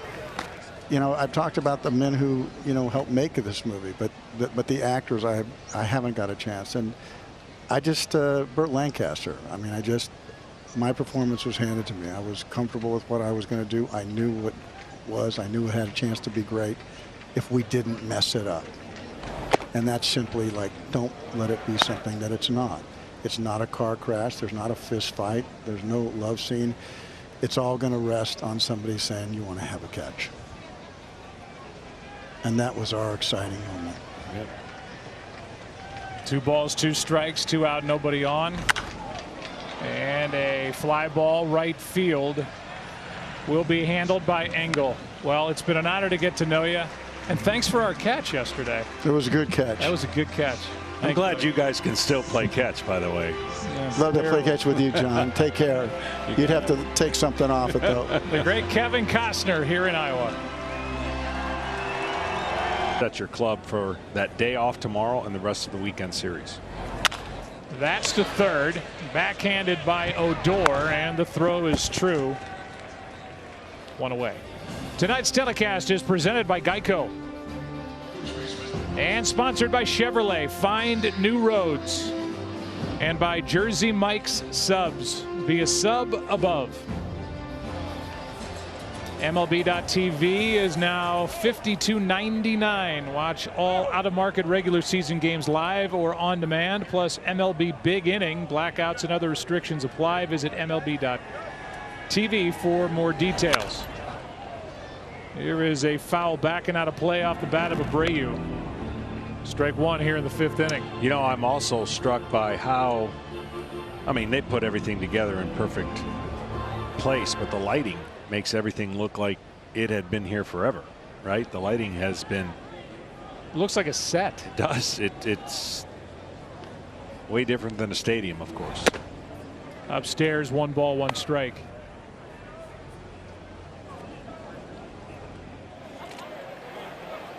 I don't think you can take a bad picture here. No.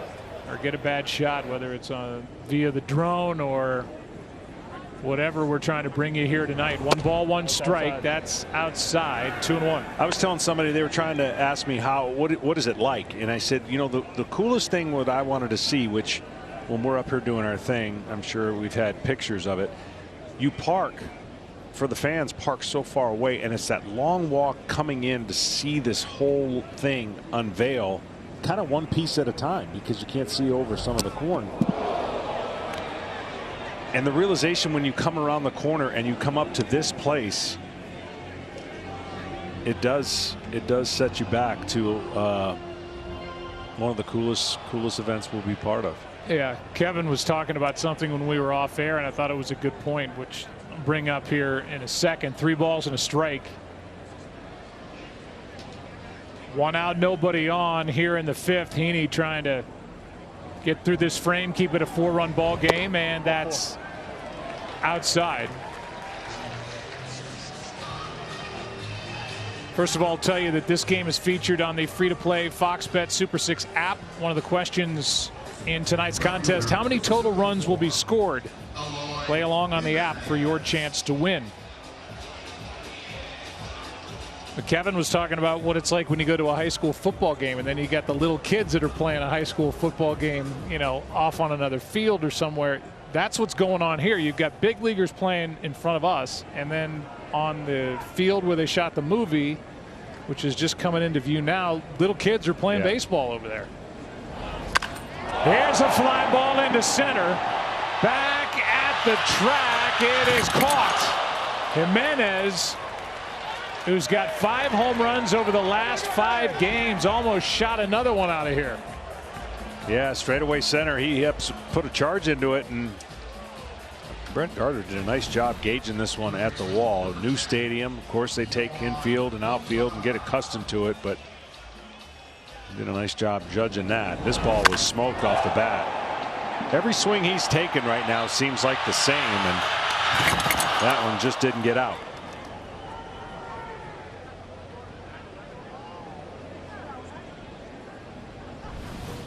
Two out. Here's Moncada. Ball 1 down. You know, maybe not right now. They're in the thralls of their season, but coming in this project, or in this whole area, it made me think every player here that's on this field had a small field that they considered their field of dreams when they were growing up, right? Whether it was in another country or whether it was a small dirt field, and right away you start thinking about the field you grew up on and what led to the journey that gets us to the major leagues. And for the very few and the very fortunate that are playing here today, same has got to be true. Does yours have a name in Michigan? Yeah. I was able to be part of a field at St. Gerard where I renovated and built. It was a small little field that I grew up in Lansing, Michigan. And that's where I started playing baseball. And, you know, as years would go on after getting through the big leagues, to come back and try to renovate that field to bring it up to speed a little bit and create some more fields. That's the field for me growing up where I spent most of my time.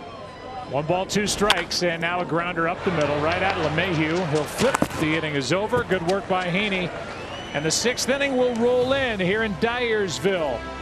White Sox up 7-3. Dyersville, Iowa. Kids are playing on the movie set field and through the corn maze. Here's a Major League Baseball field with just about 8,000 people in attendance. The Field of Dreams game presented by Geico. Yours tonight on Fox.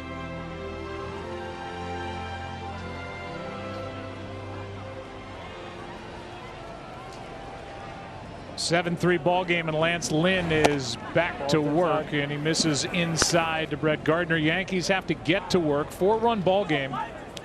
Gardner, Judge, Gallo. Yeah, Lance Lynn only made one mistake, and 2 outs, nobody on. He gave up a couple hits, and then that 3-run homer. The mistake pitch to Aaron Judge. Here's one down the line off the bat of Gardner. It is gone. Brett Gardner has made this a 3-run ball game as the corn out and right gobbling up some baseballs here tonight. A rocket. And for Gardner, home run number 5 on the year. And for the Yankees, they're hoping that Gardner can get going because he adds a dimension that's different to their lineup. And this is that pitch down and in, inner plate. That's what he likes to do, that famous release that he's got. And when he hits homers, it's going to be in that area, of course, in his home ballpark. There's no cornfields, but it's short. That would have found the seats.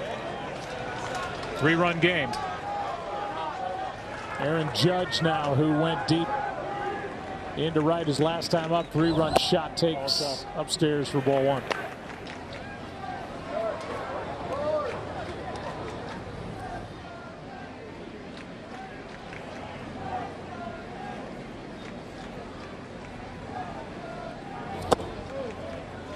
In at the knees, a ball and a strike. You know, when we talked to Aaron Boone, and I'm sure every year teams, I don't even know how you can quantify this, but every team goes through bad losses, right? But there's been some historically really bad losses for the Yankees, and that they've bounced back from and overcome. And there was a lot of talk about whether his job was not safe, the team wasn't doing anything, what were they going to do at the trade deadline, and they seemingly find ways to bounce back. I mean, it really is a credit to them and the players in their clubhouse because they looked bad. I mean, they looked really bad. That's off the end of the bat. Anderson does all he can and safe at first as Judge got around the tag. You only hope no one can get hurt in that play. Very athletic play by Judge. And a long throw that took Abreu away. And they're going to get his foot on the bag, just avoiding the tag.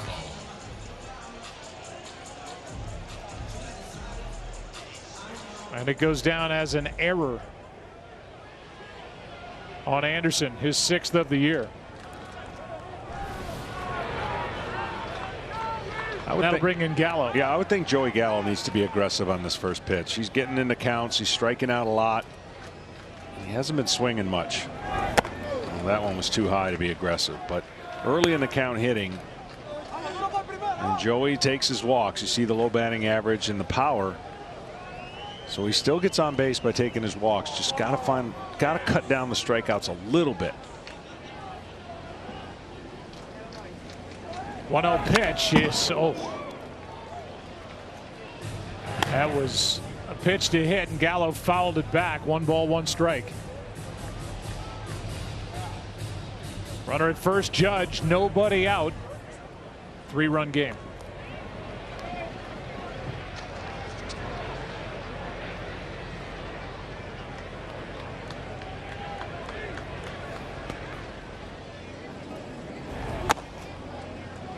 Two and 1.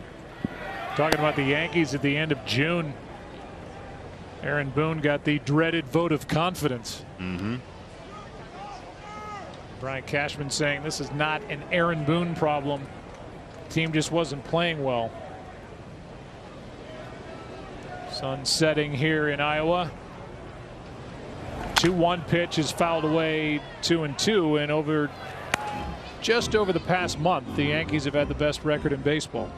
Yeah, the blueprint's pretty simple. I mean, everyone talked about how unathletic they got, how many ground ball double plays they hit into, and the fact is, the blueprint is they're going to mash any pitcher that's not on their game, and they're going to hit their way to a playoff spot. And then what do they do in the playoffs? Can they pitch and match up with the top guys that they're facing, or will they be exposed with their swing and miss style lineup? And I think that's always been the narrative come postseason time. Now, they've been close against the Astros, took them to a Game 7. And that's what we're going to find out about this team. I still believed, even when they were struggling, that they were a playoff team because they were eventually going to hit.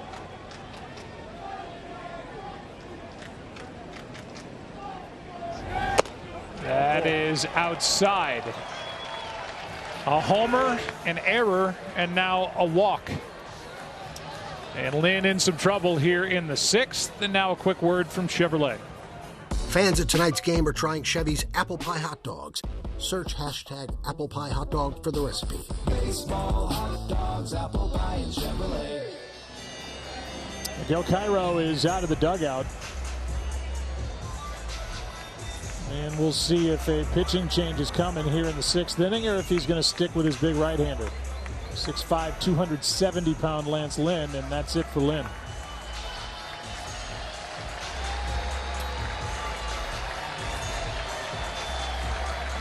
So Lynn is knocked out. Tying run coming up for the Yankees here in the 6th with nobody out. This game is a part of our past, Ray. It reminds us of all that once was good, and it could be again. People will come, Ray. People will most definitely come.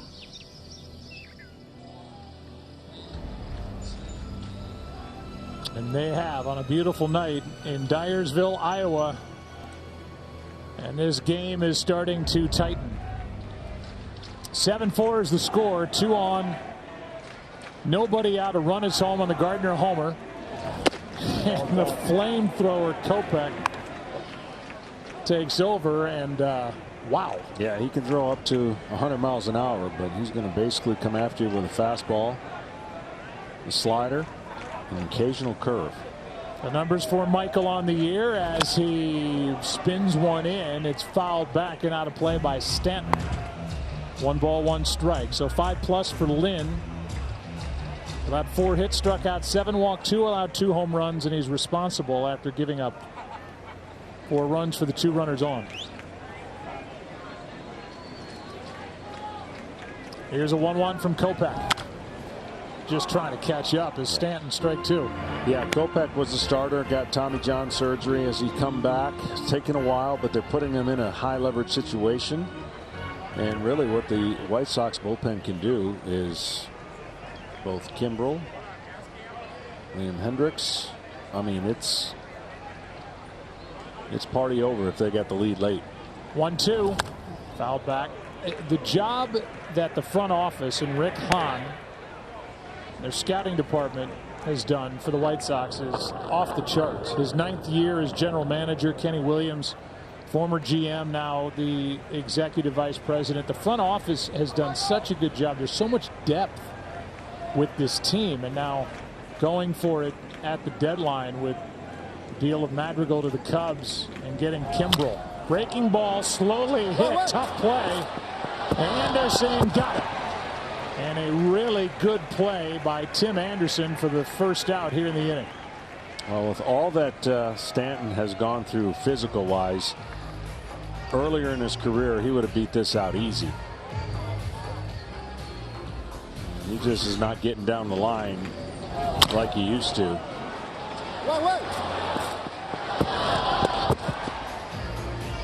The guy who just made this play, Tim Anderson, inked that 6-year, $25 million deal in the spring of 2017. The club has options that can take him through 2024. That kind of started the rebuild, and it's taken a while, and the White Sox fans have persevered through it.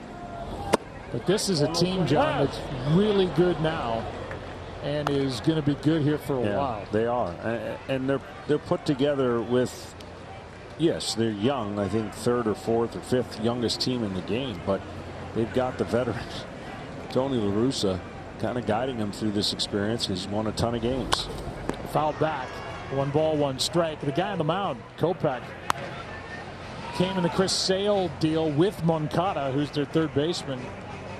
in June of 2016, and you think about what they did with the deal to get Jimenez and Dylan Cease from the Cubs for Quintana in July of 2017. I mean, it's just been one move after the other. 1-1 pitch here, and Voit could not hold up. Geared up for the fastball, strike two. It's that hard slider after seeing 97. And the hardest thing right here now, you want to throw another slider, you just don't have to make it better. You just have to make it in the same location, and Voit would have a hard time with that pitch. Second and third, one out. And see, the tendency sometimes when you throw a really good slider is you think you can throw a better one. And it takes years of practice to understand how to set it back in the same place without trying to make it that much better. And it's just human nature. Spin it more, break it more, get the strikeout quicker than you sometimes do. Now a 2-2 count. Luke Voit waits and takes it right down the chute. Struck him out at 100 miles per hour. 2 down. Number 12. This month on Tubi, it's the Fantastic Bite Fest. Catch over 70 shark classics in the world premiere of the killer Tubi original movie Swim. All sharks, all month, all free. So download the Tubi app and join the frenzy. Well, this is a big at bat for Kopech on the mound, and for the guy at the plate, Rougned Odor. Runners at second and third, 2 out. He'll be geared to hit a fastball. And that's why he threw the slider, because I mean, he comes to the box, and you know, scouting report is he's gonna lean on a fastball. Kopech just trying to slam the door on the Yankees here in the 6th. Odor 0 for 2. He's hit 13 home runs this year. Tying run at the plate.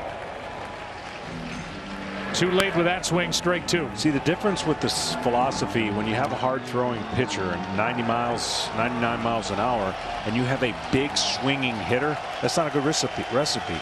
You need someone that's going to use that power of the pitcher and a short compact stroke like a LeMahieu at the plate right now would be a tougher issue. A swing and a miss struck him out, and Kopech does the job here in the 6th. Electric stuff on a perfect night. Apple pie hot dogs, thanks Guy Fieri. A modern twist on the 1974 jingle. Baseball, hot dogs, apple pie, and Chevrolet. This fun night rolls into the bottom of the 6th inning. 7-4 is the score, and the White Sox coming to the plate against the left-hander Wandy Peralta.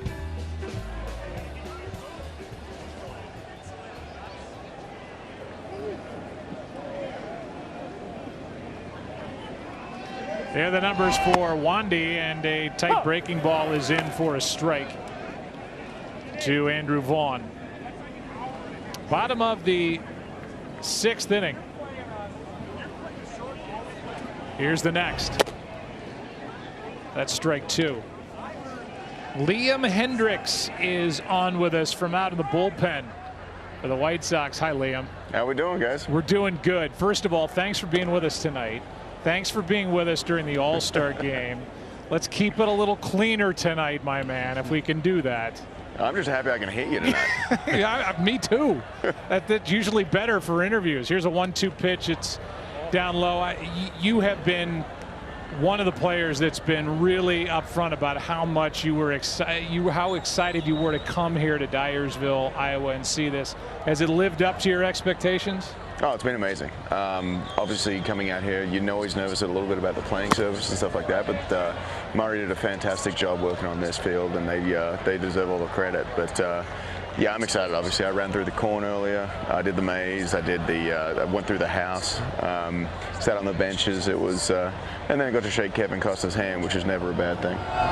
There's ball 4. And by the way, I know this is pay for play here you are getting your Kevin Costner autographed baseball. So just know you're being paid. That's the Fox Sports way, that we're going to make sure you get that baseball. All right, I appreciate that. That was the one thing my wife was like, okay, you need to shake his hand, you need to call him Kevin so that we can have a first name basis. Well, a job well done. You're part of a bullpen. You guys have been great all year. I mean, the stats are off the charts, but now with the addition of Kimbrel and what we just saw Kopech do a moment ago, I mean, there's something special out beyond that wall for the Chicago White Sox. Here's a ground ball to third, the out at second, and no double play off the bat of Robert. You got to be excited about the group you have out there. Oh, without a doubt. You look at all the arms we got out here. Obviously, Kopech blows us all out of the water. He's got something special. He's got a good head on his shoulders that once he gets into that role a little bit, but he's going to be a phenomenal starter for a long period of time, and we're just excited that he's joining us in the bullpen for a little bit and joining the ponytail gang. Mine's more of a man bun, but Craig and him have actual ponytails, so they get a little bit more of the credit. Well, I can't speak to any hair, so I'm going to stay away from that. But when do you get? I know every reliever is different. When do you start getting locked in a game like tonight? Is it around the 7th? Generally, when the phone rings and says me. All right, so you're relaxed all the way to the. I've got to be. I can't be too serious. Like, I'm usually messing around with people, joking around. And I mean, we've got a couple guys in the bullpen, so we need to hear their stories to make the time pass. And that's about it, really. But as soon as the phone rings, that's when the hoodie comes off and everything goes. How do you see this playing out with regard to roles down the stretch? Are you guys even worried about that right now with 2 all-star closers down there? Not even a little bit. Both of us have come and we've had talks with each other. We've had talks with other people, and all of it has been, just give me the ball. I don't care what inning, I don't care what role, we just want to pitch. And that's the way we're going about it. It's nothing that we're trying to really focus on, but yeah, we don't care. Just give us the ball and we can flip-flop. I mean, you could put Kopech in the 9th inning and he'd blow us all out of the water anyway. 0-2, the count, 1 on, 1 out.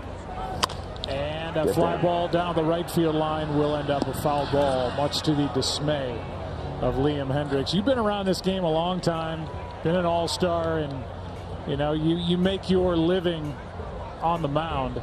How about your lineup and where it sits now with these guys coming back?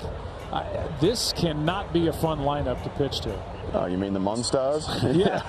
Yeah, this is not a good fun lineup. I've faced them a couple times, and that was before a couple of pieces they've got now. So this lineup is stupid. It's unbelievable. Like, you've got the guys who get on base, you've got the guys who hit for power, you've got the guys who just move guys over and have productive at-bats, and you've got the guys who just eat up pitches and make sure the pitcher works. And that's just the lineup they've got. It rolls, and we've had different guys in at different times, and everyone's picked up the slack from everything. It's been fun to watch, and it's been fun to be a part of. Yeah, another check on the runner at first. The only thing I noticed about you guys is you're really tight, like you're really a nervous ball club. No, you're the opposite of that. You guys are having a lot of fun, and the energy has got to be incredible. Every day someone's bringing energy. Yeah, we've got another term with the word tight, and it's the fact we're a tight-knit family in there. And like we will rag on each other to the day, till the end of the day, and then. But if anyone else does it, we're going to get ready to go, and that's just how it goes. But yeah, we rag on each other all the times. I tell Billy he sucks. I tell Tim he sucks. It's just they give it straight back to me, and it's just that's the way you need to keep it lighthearted. Nobody's under pressure for anything, and we all go out there and do what we need to do and play without the worry of like, okay, well, I need to make sure I get this opportunity and play now. It's no, you're going to get more. We're a team that encompasses everything, and it's just it's a good group of guys in there for sure. And the final question, then we'll let you go and prepare for the rest of your night. But there was so much hand-wringing about Tony La Russa being 76 and coming back 10 years away. How would you categorize the work he's done with this team so far in 2021? I mean, once you get through the fact that you can't tell if he's joking or serious, it's great. But that was the thing for me at the start. Once he starts joking around, it's great. But he's awesome. I love Tony. I've worked with Tony for years through his Animal Rescue Foundation out in the Bay Area. So I've known him for a lot of time, and he was one of the main reasons I just like the White Sox were one of the top priorities for me this offseason was just his usage of the bullpen. He's not afraid to use guys, and you could get called up from AAA like a couple guys did earlier in the year, and then 3 outings later you're in a setup role, and he trusts his guys, he trusts the hot hand, and he has the gut for this game that not too many people in the game have anymore. Well, you know him like I know him. He'll call this a doubleheader win. If you guys win and he got a mention for ARF on national TV. That's all up my alley as well. I'm always trying to promote as much animal rescue stuff as I can. Well, thanks for coming on tonight. Thanks for letting us dip in during the All-Star game. You're a wonderful guy, a tremendous pitcher, and best of luck, man. You guys got something special down there, and it's fun to watch. Appreciate it, guys. Now I'm trying to convince our front office to let us use these uniforms in the normal cycle, so hopefully we can see them a couple more times. And you sound an awful lot like Russell Crowe. How many times do you get that? Not often, but I'm actually quite happy with that. Okay. Are you not entertained? Yeah. We always are. Thanks, man. Thanks for the time. Appreciate it, guys. All right, Liam Hendricks, part of that shutdown bullpen for the White Sox.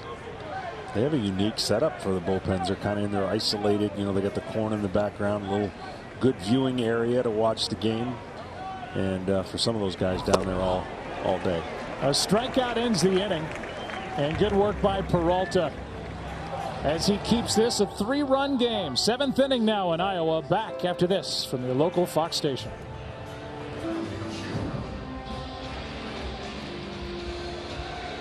Our Mattress Firm sleeper report is the guy on deck. Tyler Wade, career high in games played this year. The 10 stolen bases, a career high. Came in hitting .262, getting a lot of work, and will get more after the injury. The sprained thumb by Gleyber Torres. He'll be out. They hope for not much more than 3 weeks, but who knows. And he waits to hit next as Higashioka takes a ball. He's popped up, struck out, and deals with Kopech.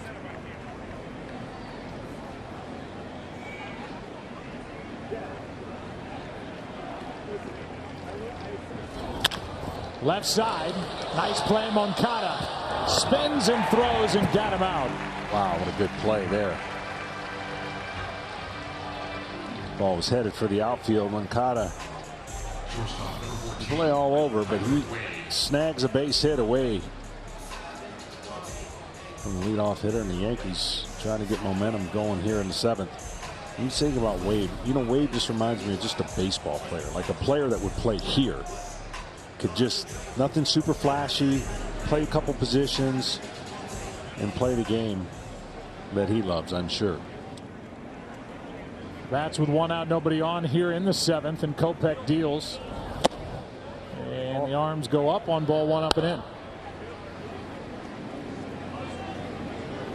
If the Yankees get into the postseason, which I think they are, they're going to have the most complicated shares meeting in the history of baseball. Who's going to be left with it? It's going to be like, and typically if you don't understand what that is at home, the shares meeting is you vote on the players that don't have already full access to the year, and that means your roster has been expanded by those who come and contribute and play a role, and they get voted on. This is to get money from the bonus money that comes with playoff baseball. And a lot of them, of course, will be from AAA. There for a stretch, there was the Yankees that nobody knew, right? They had all those injuries. The AAA got called up. Those guys will have played to get mentioned, and whether or not they get voted, they will be voted on a particular portion of a share. 2 balls and a strike. Number 9 hitter with LeMahieu on deck, and now 3-1.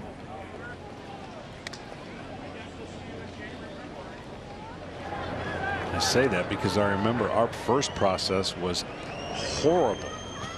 We went from worst to first, and it was a shock. We didn't know what to do, and we were like hoarding everything we could hoard, and didn't understand what we became to understand. Here's a bunt on 3-1, and there you go. He's just a baseball player. That's what again, when I see a guy like him, I just know he can do everything very well. Just a thing of beauty. Moncada was back. He dropped it down. This fall, Big Noon Saturdays are back on Fox, featuring a 5-star September with the biggest football games of the day at noon Eastern. Plus, we're live and on location as the Big Noon kickoff pregame show hits the road starting September 4th, only on Fox. Here's the bunt by Wade. perfectly executed, and that's no different than 115 off the bat for a single. That was 115 off the bat for a foul by LeMahieu. 1 on, 1 out.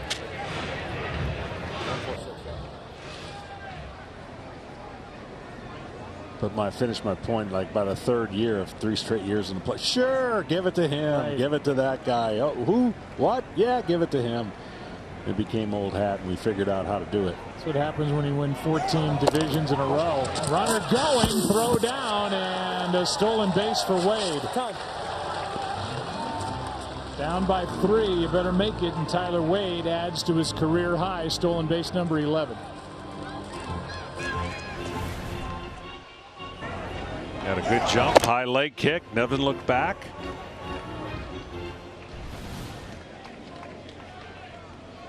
Strong throw by Zavala, but late. Well, the Yankees used to play this game for everybody else. With their bullpen, if they were winning going into the 7th inning, it was over. So they know what's looming in the White Sox bullpen. They have to score some runs here in the 7th. High strike is back in the count 1-2. I mean, you just can't hit that. You know, that's the one thing about when we talk about the game. If you can throw a pitch at the top of the strike zone at that velocity, there's very few guys in this game that can get to it. Now, if you make a mistake 2 inches lower. Ball. 2-2 now. Change the look. Change the look. Good. Yeah, I'm gonna do the same shit as you tomorrow, bro. What? You know what I'm talking about.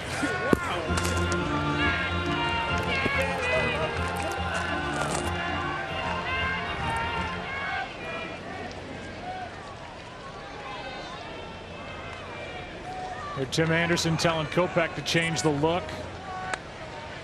Maybe change the signs with Wade at second now after a couple of pitches. 2-2, and it is outside, I guess. Kopech can't believe it. The throw back to Kopech is wide, and the White Sox wonder where that pitch was. Well, Kopech's not going to get any favors with the arms out and showing the umpire that he thought it was a strike. And probably was a strike. Perfect pitch, both the catcher and Kopech. A called ball 3 and a full count.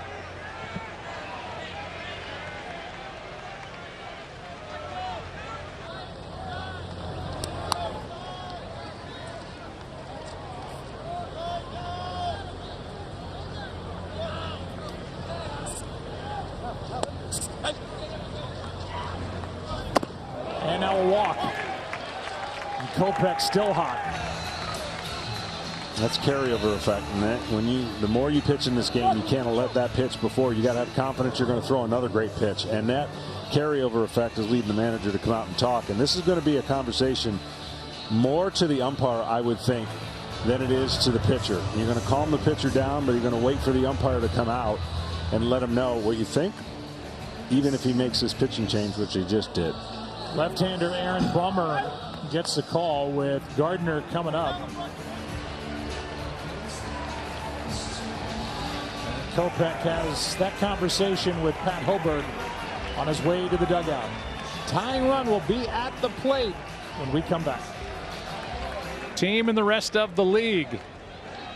The numbers for Aaron Bummer trying to get out of this 7th inning jam as Brett Gardner, who's had a nice night, a single and a homer, digs in. He's going to sling it. He's going to sling it with a high percentage of fastballs, cutters, and sliders. Wade and LeMahieu, the runners on. Come on.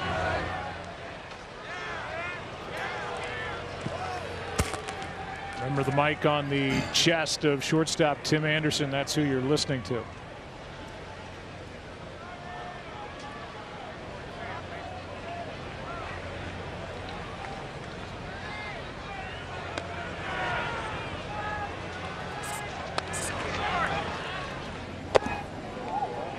Ball 1.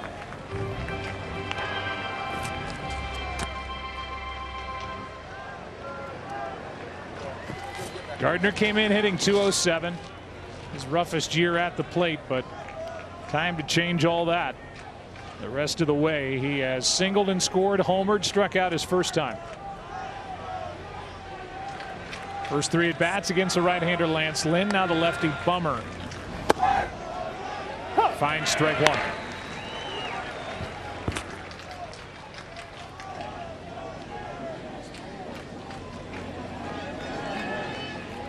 Yankees team hitting .225 with runners in scoring position.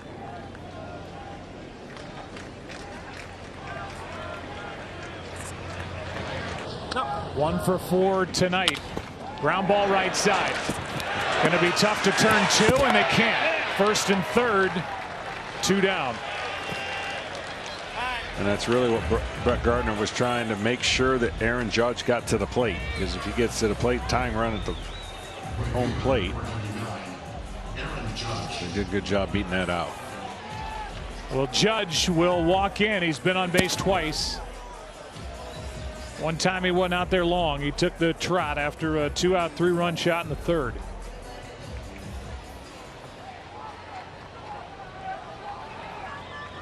Tying run at the plate here in the 7th.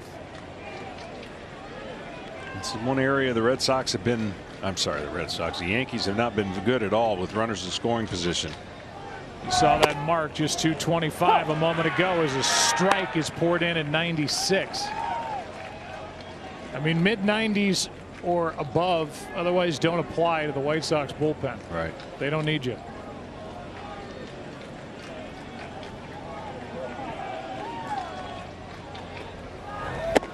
Inside, a ball and a strike.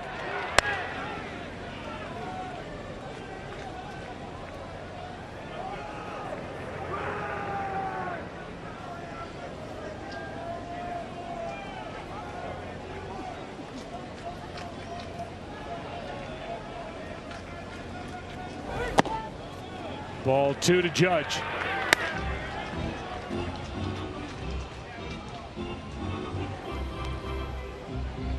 Based on who is on deck, you never want to load the bases up. But when you hear somebody say there's a base open, it usually is the base open at first. So this happens to be the base open at second, so you don't give in. With the left-handed hitting Gallo, who struggled on deck. Yep. You don't cry if you put him on.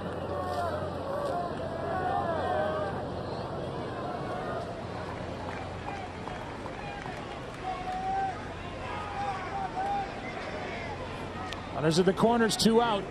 3-1 to Judge is down for ball 4, and the bases are loaded. And a big moment for one of the newer Yankees, Joey Gallo, coming up. Left fielder, number 13, Joey Gallo. Kimbrel getting loose here in the 7th.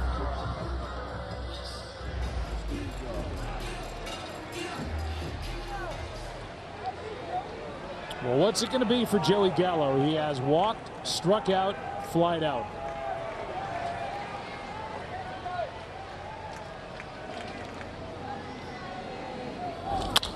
Ground ball up the middle and bobbled, but the out as Tim Anderson makes the play, and Gallo bounces into the force out.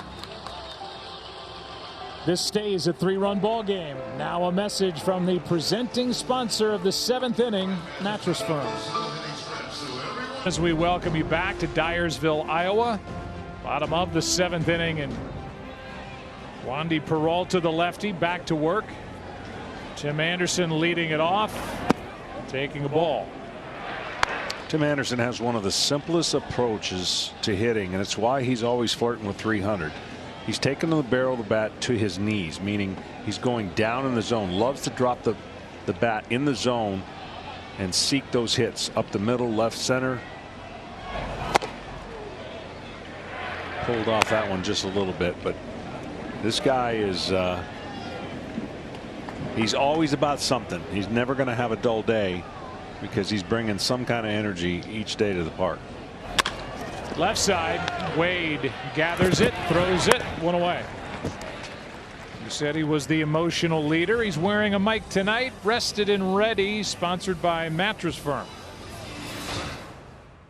Come on, way. Come on, baby. Hey, get that ground ball and roll it up, baby.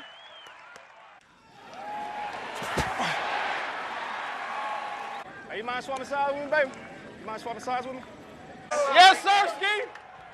Yeah, baby. Yeah, baby, Vito. He is rarely rested, always ready. Tim Anderson. And fun to watch.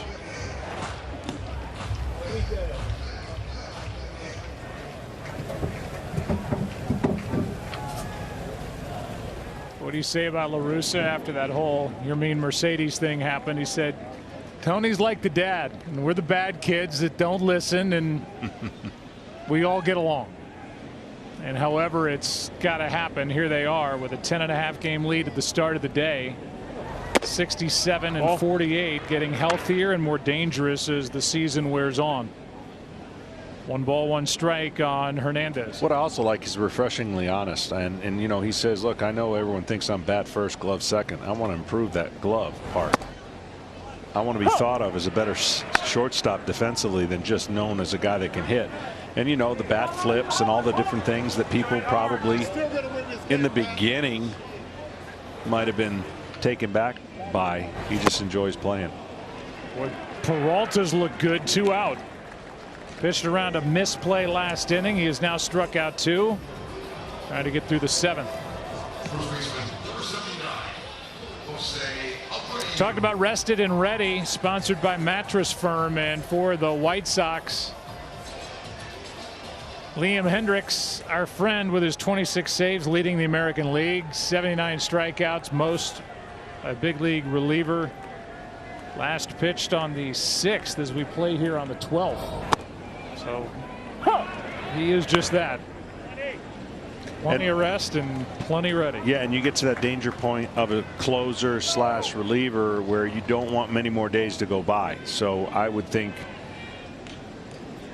unless something bad happens here, he'll get in this game tonight, and it'll be a welcomed opportunity. You don't want to go too long when you're used to pitching every other day, 2 days in a row, 3 days in a row. Peralta has looked outstanding. Craig Kimbrell, it appears, is ready to come in and work in the 8th. With a pause and go. That sounded like our producer. It did. Just when I said that. Pete Macheska. Pause. Go. Pre-game introductions. He's the best, Pete. And Matt Gangle, our director. No matter what role you filled here for Fox or for Major League Baseball or as a fan, we all couldn't wait to get here. Amazing crew that has been assembled to bring you the sights and sounds from Dyersville. 2-2 now on Jose Abreu, who's had a nice night. A homer, 2 walks, 2 runs scored. And some of the best drone, you call it pilots? Drone pilots? I would assume, those yeah. Navigating those drones? Sure. Best I've ever seen. No doubt. 2-2. Strikeout ends the inning. Good stuff by Peralta. Let's go to the 8th. 7-4. White Sox on top.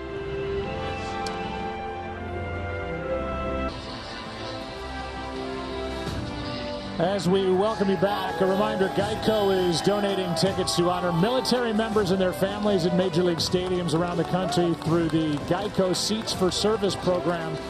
Today, we welcome the pilots and personnel of the 442nd Fighter Wing out of Whiteman Air Force Base in Missouri to perform today's flyover. Well, John, this is how the White Sox have drawn it up here after the deal with the Cubs. They may have the 2 best closers in the game in the same bullpen, and they've got a 3-run lead. Here's one of them in the 8th. The other we expect in the 9th. It's Kimbrell, and there's strike 1. Yeah, exactly. And they basically made that move knowing each personnel and each personalities would adapt, right? Both guys can be lockdown guys. They can share the duties. They have a closer every night. If they go on their 6-game winning streak, they got a closer every night if they want to use it that way. And Kimbrel has that power breaking ball.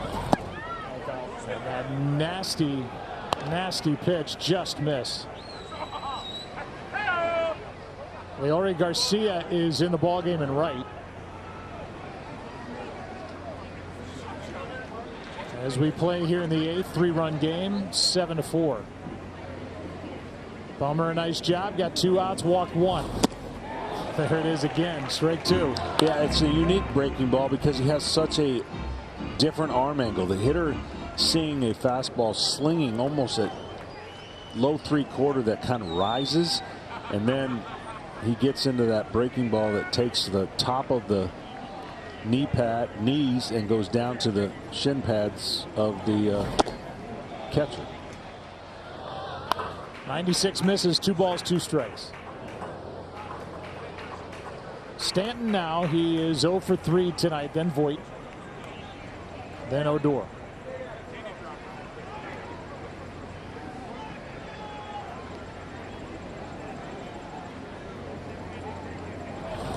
That is outside for ball 3, 3-2. Pretty good pitch again. Kopech didn't get that same delivery last inning. Here it is. It may have been a centimeter outside. Well, if he throws a breaking ball anywhere in the middle of the plate, Stanton will swing at it, or he can just try to throw a fastball by him in the zone. 3-2. Left side. Anderson makes the play. 1 away. Well, Ken Rosenthal, there are stories just about everywhere you look with this one game here in Dyersville, Iowa. Tell us one that maybe people aren't aware of. Well, Joe, this part of the country has experienced a drought for much of the summer, but the last few days brought rain. And Tuesday's storm had such violent winds, it actually snapped off some of the corn. Now, Andy and Adam Ray, they're brothers, they're local farmers who rent the Field of Dreams site to grow the crop. And they had worked toward this day since 2019 with MLB. But when that storm hit 2 days ago, suddenly they had to scramble. What they did was purchase 1,100 metal and fiberglass rods. And what they did with them was zip tie them to each of the damaged stalks to help them get back upright and to make them look beautiful again. They worked until 10:30 that night, then were at it again the following morning. And guys, it just goes to show you the care and the pride that went into this game. I mean, you feel it everywhere, Kenny, whether you're checking into the hotel or you're walking into the ballpark, or, I mean, everybody you meet who's from Iowa is so proud of what's going on here tonight. And what happened here yesterday with the Little League game, it's just, that's what's made it special. Yeah, as they should be. I mean, this is a once in a lifetime, hopefully now twice in a lifetime scenario, because again, you just can't picture a place in the middle of where it's at, and that's what makes it so unique. Of course, tied in with the movie. And as you said, I mean, shoot, at the hotel, people were politely waiting outside for autographs and didn't think twice about being rude, and they're just super nice. Swing and a miss to make it 2-2. Stayed at the Hotel Julian while we've been here, and I've said that I would say on national TV that I spilled coffee on the general manager on my way out of the door to get in the car today, so I'm sorry. You did? Yeah. But you apologized. Yeah, I did. I felt terrible. That bounces in and a full count.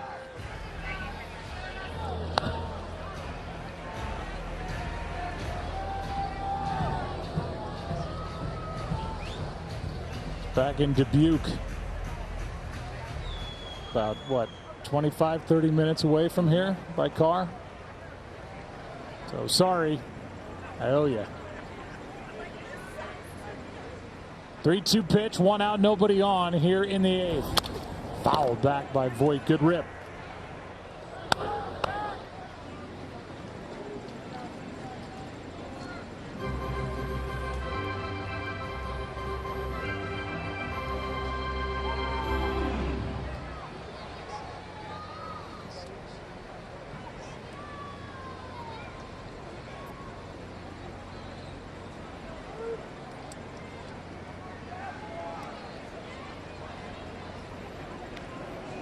Stanton grounded out. Now a 3-2 pitch on its way, and Voit takes a 1-out walk. For the fine folks of Iowa, here's some fun facts for you. Fun fact for you: largest corn producer in America, Iowa. Only state that starts with 2 vowels, Iowa. Hogs outnumber human population, Iowa. And notable celebrities born in Iowa: Herbert Hoover, John Wayne, Johnny Carson, that Midwestern charm he always had, Kurt Warner, Ashton Kutcher, and Joe Burrow coming back from a torn ACL.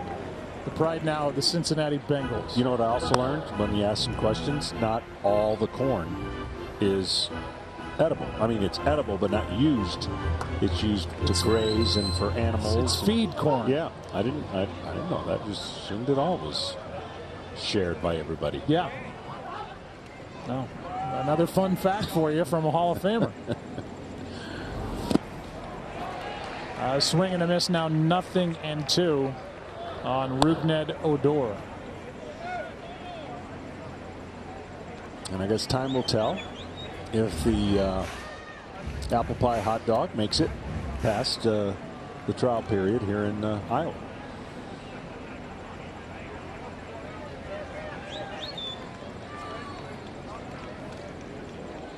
Here comes an 0-2 pitch. Upstairs for ball 1.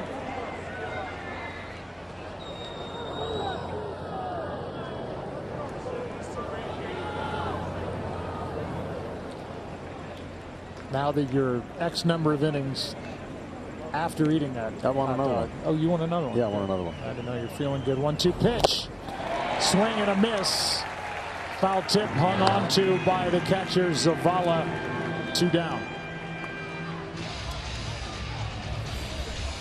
Prior to the game, Ethan Katz and Albert Abreu having fun with the corn and eating. That's feed corn, right? I think so. Yeah. He spit it out.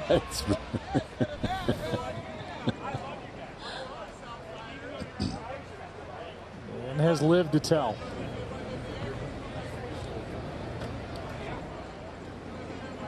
Ethan Katz in his first year as pitching coach for the White Sox, and by all accounts doing a tremendous job. Here's one that gets back to the screen out of the right hand of Kimbrel. And down to second goes Voit with 2 out on ball 1.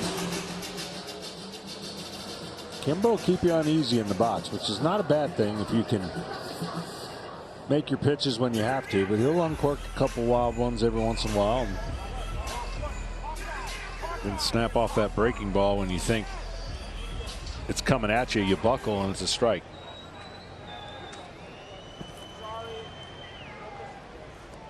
Now that's going to send Zavala out to the mound to talk to Kimbrel.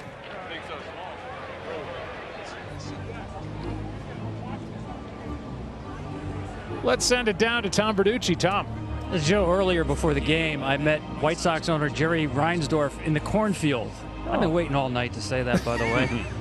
And he mentioned to me that the crush he was getting for tickets to this game was greater than any of the Chicago Bulls finals when Michael Jordan was there. Of course, United Center sat more than 20,000. There's 8,000 here, but each team was allotted 1,500 tickets. And if you're in the ballpark tonight and you're from Iowa, it's like winning the lottery. Actually, it is the lottery. That's how they were able to get hands on their tickets. Average ticket price, the greatest in regular season history. Only the 2016 World Series games in Wrigley Field and in Cleveland exceeded the average ticket price, which by now is probably over $3,000 per ticket. Oh, wow. I got tickets for friends. Now I'm going to have to lean on them more for thank yous than I actually got. Who knew?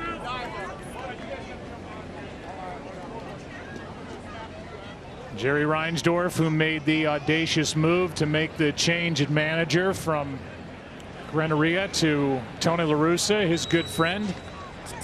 And here they sit in first place by a mile. That's outside.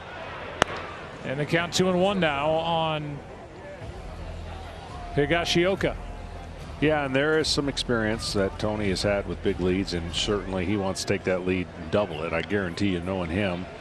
But he'll have his team ready to play throughout the year. You know, big leads, it takes a minute to figure out how you're going to keep everybody going in the same direction. When you're fighting for your life, sometimes you go down that stretch run, and that's the team you worry about playing. 2-2. The 10.5 is kind of a magic number for Tony, as his Cardinals in 2011 came back from 10.5 out to get into the postseason. They won it all, beat the Texas Rangers, and Tony La Russa walked away. 10 years later, he's the White Sox manager, where it all began for him in 1979. 2-2 pitch, a swing and a miss, and that ends the inning. A walk, 2 strikeouts. Kimbrel through a scoreless 8th. Bottom half rolls in, still 7-4.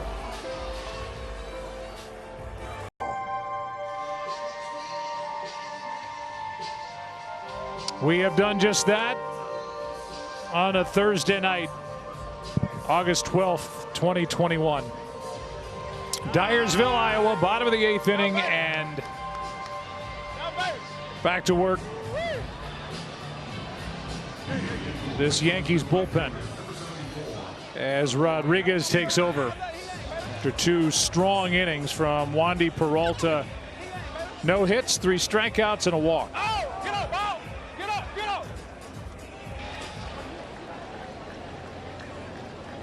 Fastball, slider, change. Joely Rodriguez is just the 3rd pitcher of the night for the Yankees. So Heaney, even though he got knocked around a little bit, allowed 3 more home runs. Got 5 innings under his belt. Peralta 2 shutout innings, and now another lefty, Rodriguez. Off day coming tomorrow for these 2 teams before the series resets and restarts on the south side of Chicago on Saturday. 1-0 pitch to Jimenez is out and up 2-0. I can't help but think yesterday, of course, doing that game, that youth game between Chicago and New York, and those kids being here at this incredible setting, and I wonder what they're thinking. You know, they played at a high level in their own right, 14 and 15-year-old. This one is into right. Judge to his left, won't get there, and it drops in front of him for a leadoff base hit by Jimenez. 2 out of 4 tonight with his 3-run home run back in the 3rd. Tonight's telecast presented by Geico and sponsored by the all-new Hyundai Tucson, our best Tucson ever, and by T-Mobile, America's largest, fastest, and most reliable 5G network.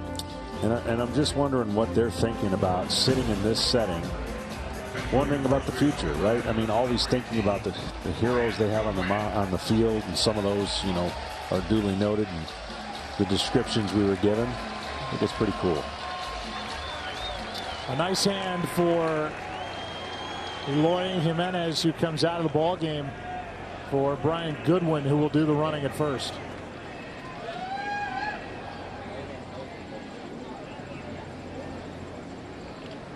Here's Yoan Moncada, and out to talk to Rodriguez is Higashioka. This is the 3rd day in a row pitching for Joely Rodriguez.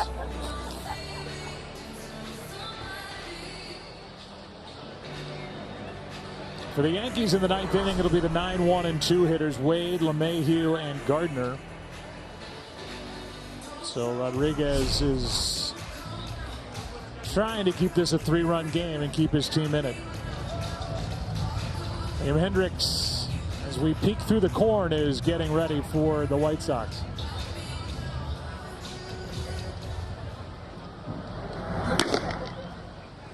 Basically what he does is saves all his energy and pours it right into every pitch he throws when he comes in, and he's getting after it at the highest level.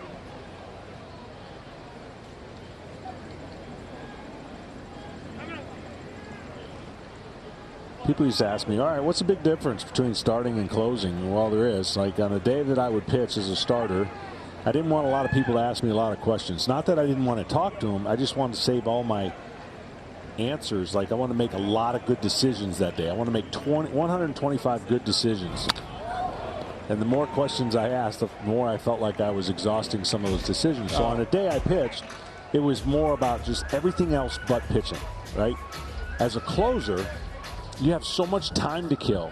And some guys just choose to recluse themselves and get away and then check into the game around the 7th inning. Or if you get too involved in a game, you're thinking, all right, now my chance to pitch, and you're into everything. You have to save that energy, and he did it. He does it in a unique way where he's like, whatever, you talk to me during the game. It's my time to go in. That's when I think about closing. The ball and a strike.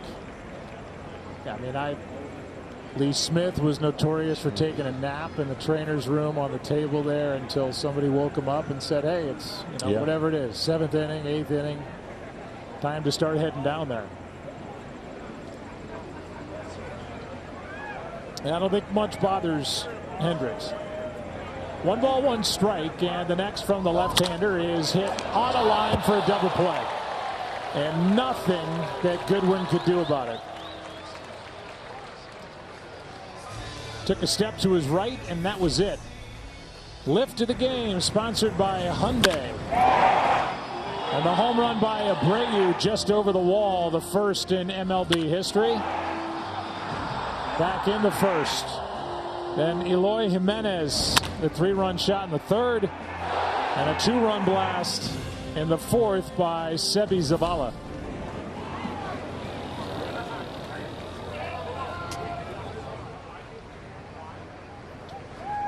With the bases empty, here's Vaughn.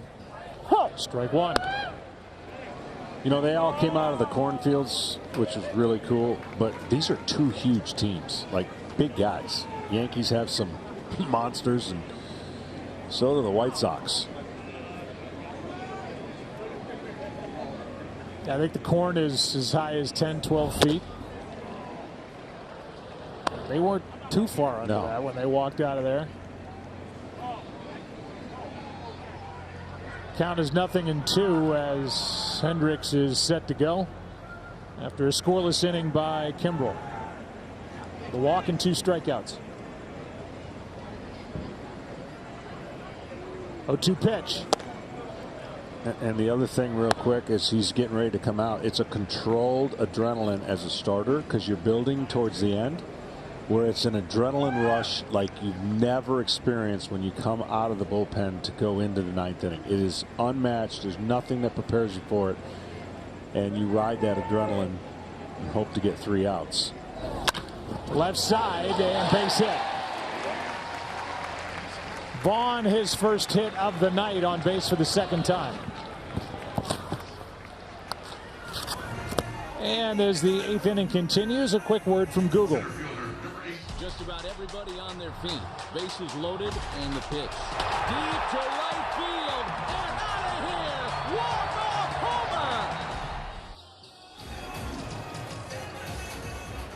homer. Another at bat for Luis Robert, who has speed and power to burn. His 28th game of the season.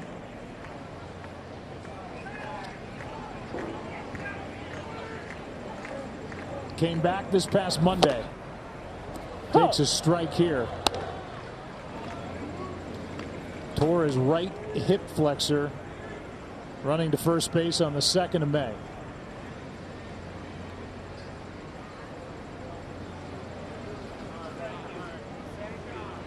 Finished 2nd in last year's AL Rookie of the Year voting and won a Gold Glove.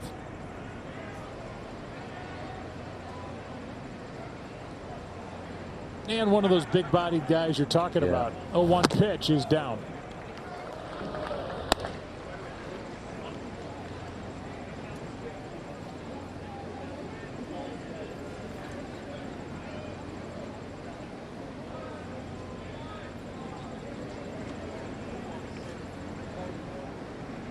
Joely Rodriguez. A 1-1. Strike 2.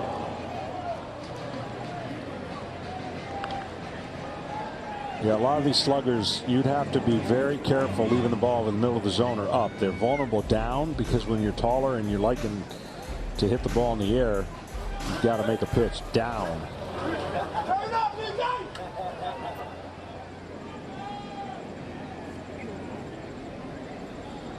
Here's another 1-2, and a strikeout ends the inning and sends this game into the ninth.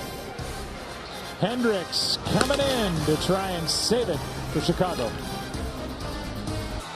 We are across the corn from where they shot that movie, released in 1989, Field of Dreams. That scene between Kevin Costner, who played Ray Kinsella.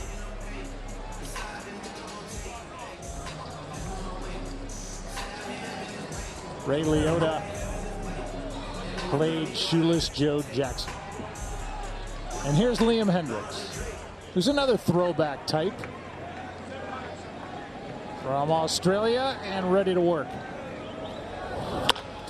Line drive into right center field. He is greeted with a base hit. That pitch was up.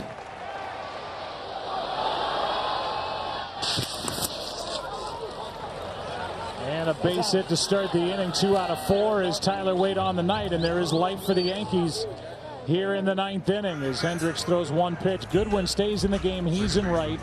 Garcia, who just entered, will go now to left field. Robert stays in the game in center. And now the top of the order with Aaron Judge lurking 2 hitters away. DJ LeMahieu now, Brett Gardner on deck. And that's what Liam Hendricks knows. He knows who's coming up to present the tying run. And his goal is to never get the tying run to home plate. 96 for strike 1. LeMahieu is a single, 2 walks, and he's flied out.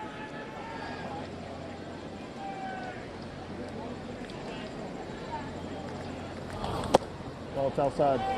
Outside, 1 ball, 1 strike. The game has been spectacular to watch. It's an important game. All these games are important for the Yankees. Right now on the outside of the playoff picture looking in as Brave was like, that was a 95-mile-an-hour throw over.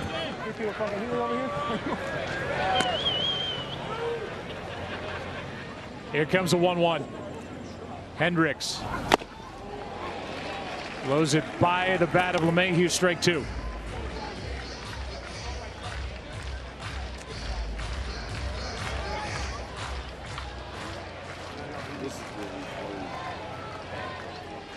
Lance Lynn, who you saw there, started, still in line for the win.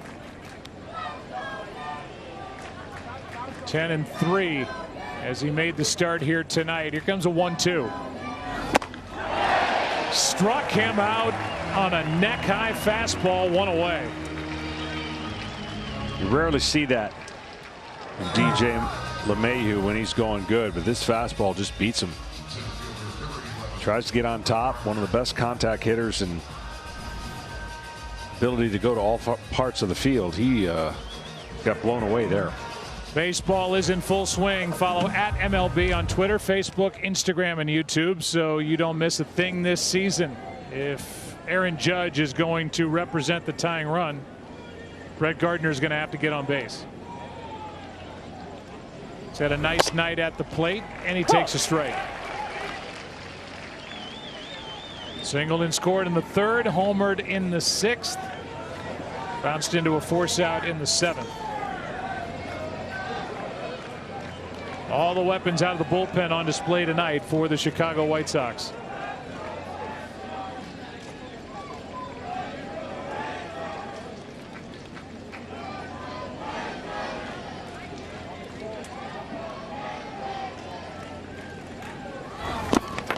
Ball. Good stop by Zavala. 1 ball, 1 strike. Yeah, Brett Gardner, if you're a Yankee fan, if he could hit it somehow a ground ball to shortstop, there's nobody there. But they're playing him that way because he rarely hits a ball on the ground to shortstop. Playing him in the shift.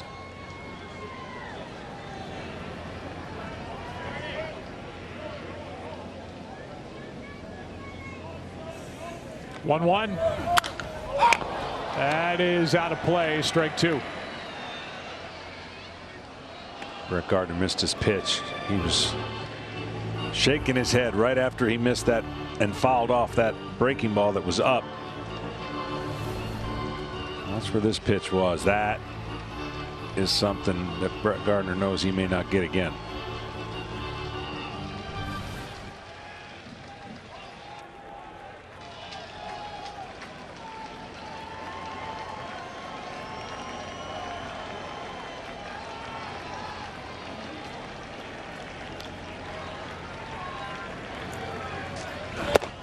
Struck him out, 2 down.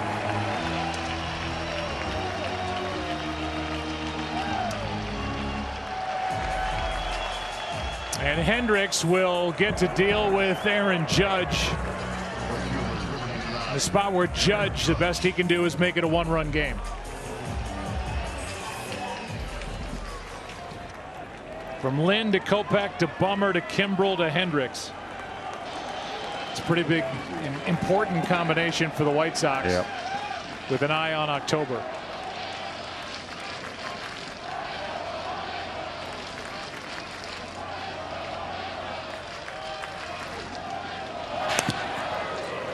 Cuidado.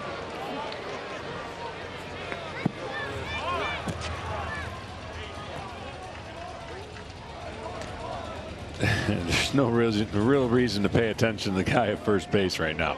I mean, he threw another seed over there.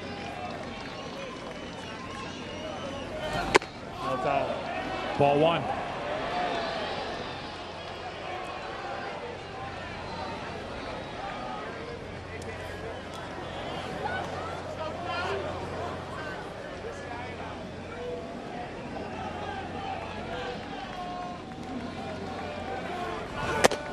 Ball 2.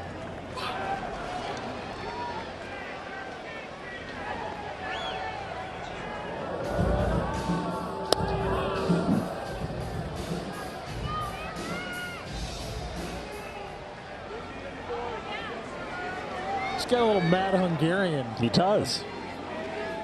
He doesn't have any mysteries to how he's feeling at every moment as the 2-0 pitch is fouled away, 2-1. You know, he gives himself little self-reminders. We'll stay back, smack himself a little bit.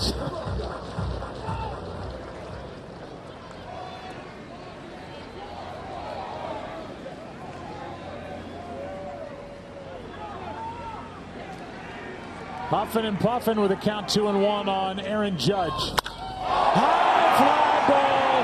This ball is way out of here. 1-run game.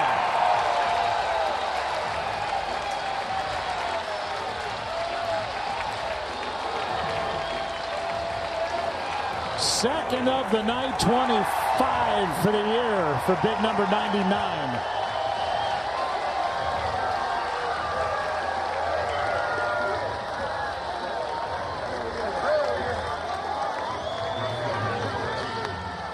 Watch out if he gets hot.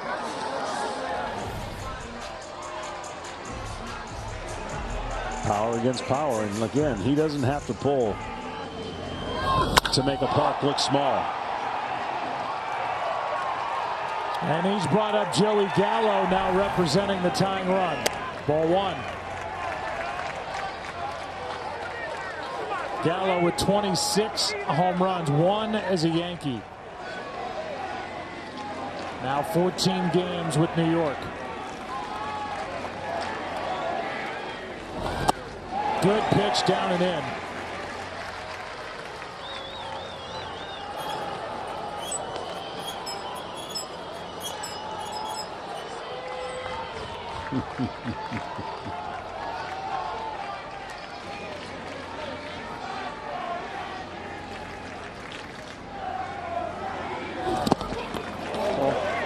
Came up and caught Gallo after it bounced in, 2-1.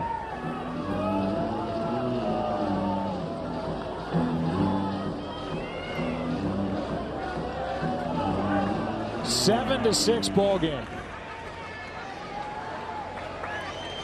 And a 5 RBI night for Aaron Judge. 2-1. 3-1 with Stanton on deck.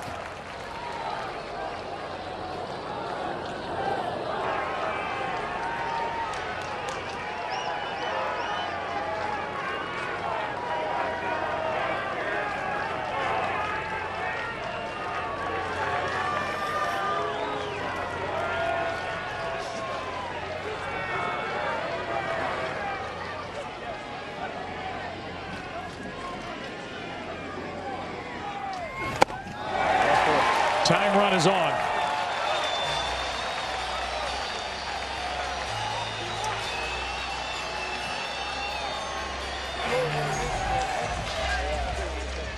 And that will bring a visit from Ethan Katz. Yeah, there's not many visits he's going to take to his closer, but he's going to take this opportunity to just kind of remind him of the situation, remind him of the scouting report of Stanton. So does this record, win or loss, go to Tony La Russa? Do you know? It's a good question. Or Miguel Cairo? I think it goes to Tony. He is number 2 on the all-time list. Not many in this category. There's Connie Mack, and then there's Tony La Russa, who is somewhere with family sweating out the end of this one.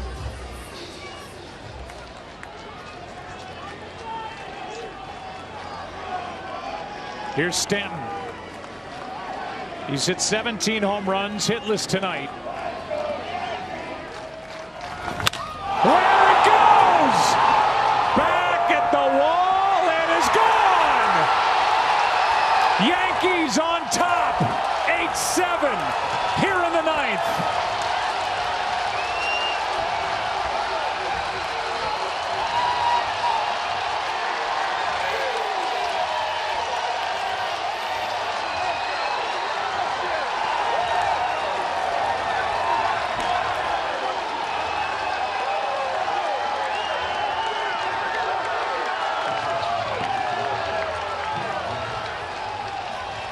This was super close to being caught.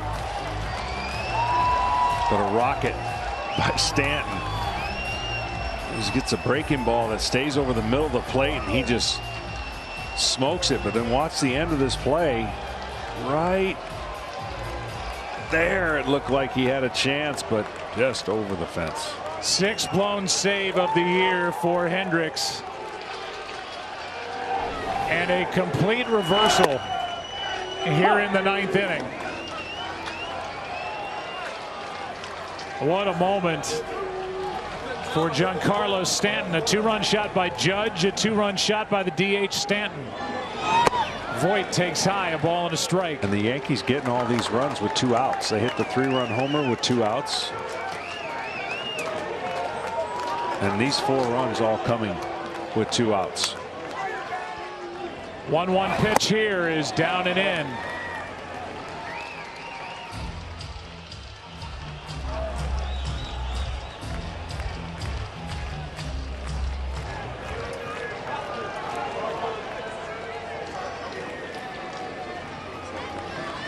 The 2-1 pitch is down, 3-1.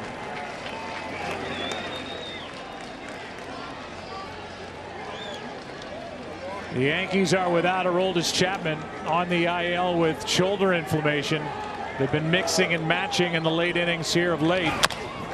That's foul and a full count. And we'll see who gets the ball in the bottom of this 9th inning. Zach Britton getting loose.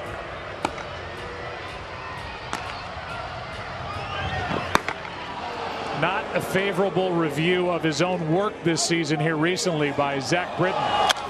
That's off the end of the bat, but coming off a good appearance his last time out.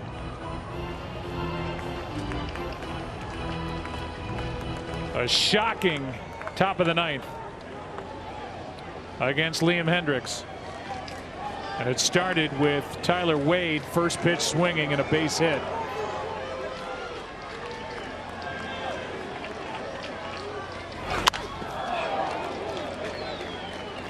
It is shocking, but the Yankees have been doing this kind of throughout the year, really, in this last stretch. It's just, again, a credit to the team who has battled. Every team has injuries. White Sox have had a bunch of injuries, but the Yankees have gone through a stretch where sometimes unrecognizable what their lineup is. 3-2 pitch again, and a strikeout ends the inning. But what an inning it was. Damage done. Provided by Aaron Judge. Giancarlo Stanton knocking down Korn and putting the Yankees on top.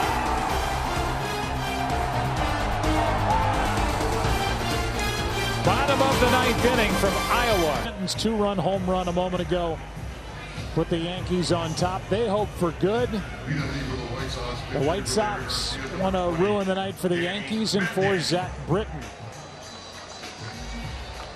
So here's the challenge the White Sox have. Zach Britton's sinker is so good he rarely throws it for a strike. But hitters rarely take it because they think it's a strike coming out of his hand and they swing and hit a lot of ground balls. So make him throw strikes. Britton wants him to hit it on the ground. Changes all over the place. Meanwhile, it was supposed to be Leori Garcia starting the inning, but with the lefty, it's Danny Mendick who will start the inning here. Hitting under 200 in just under 60 games this season. Ground ball right side. And to the bag goes LeMahieu, who has shifted there with Rougned Odor at second base. Andrew Velasquez at short and Tyler Wade over to third. So moving the pieces all around the infield, trying to get the best defense behind Zach Britton that they can. Yep, a lot of ground balls, so you're going to be on your toes if you're an infielder. And he just has an incredible sink to that. Pretty good life there to that fastball. Strike one. Zavala. Two-run home run tonight. Sandwiched by strikeouts. One out, nobody on, and strike two.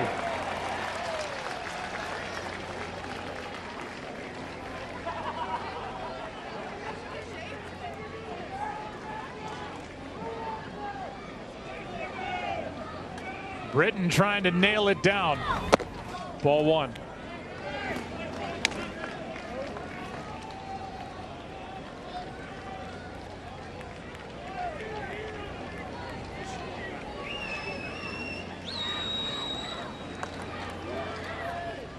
One out, base is empty. Ground ball left side. That is a foul ball. Foul ball to keep the count 1-2.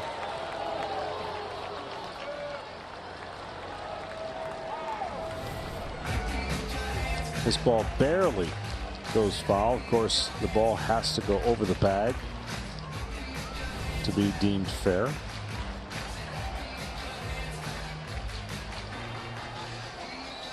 Zavala back to the plate, then Tim Anderson. Remember, Eloy Jimenez has already come out of this ball game, that big bat in the cleanup spot, but still a few spots away for the White Sox trying to rally here in the ninth.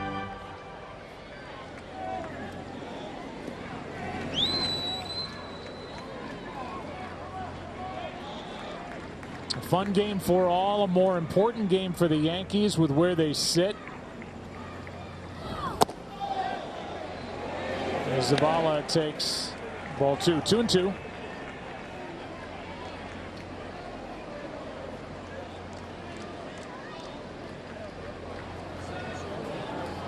Tampa Bay Rays put up a win today.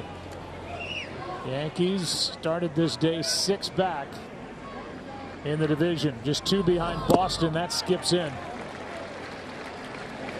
Yeah, that's been the amazing turnaround. They played so well. They've only gained a half a game on the Rays, but they've picked up a lot of games on the Boston Red Sox and now are close enough for the wild card, way closer for the wild card than they are the division. You got to get in position for the wild card before you can think about a divisional title. 3-2 pitch is high and the tying run is on. Tampa Bay beating Boston. So an opportunity for the Yankees to be just 1 behind the Red Sox as they try to beat the White Sox. Tim Anderson digging in 1 for 4 tonight. Good matchup here for a low ball hitter, sinking fastball.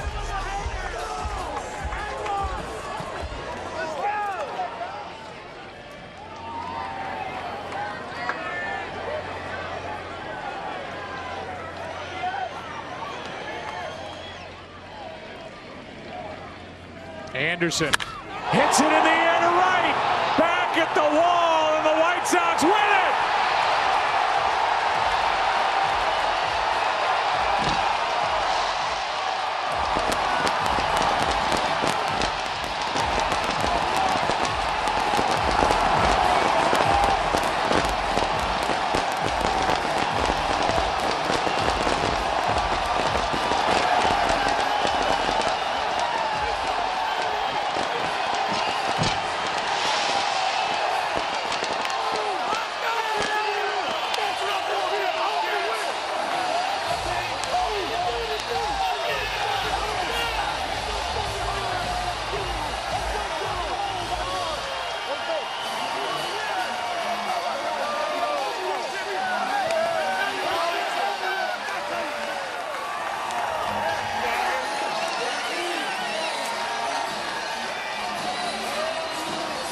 Well, you can throw the party, but you never know how it's going to turn out.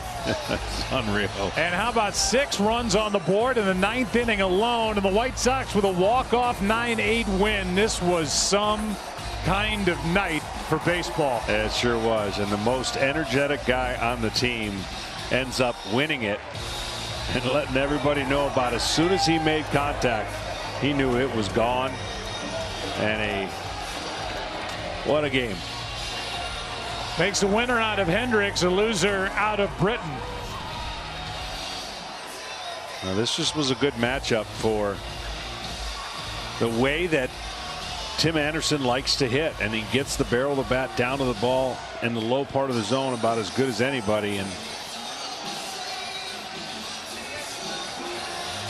he knows it right there. A walk and a homer and a walk-off win.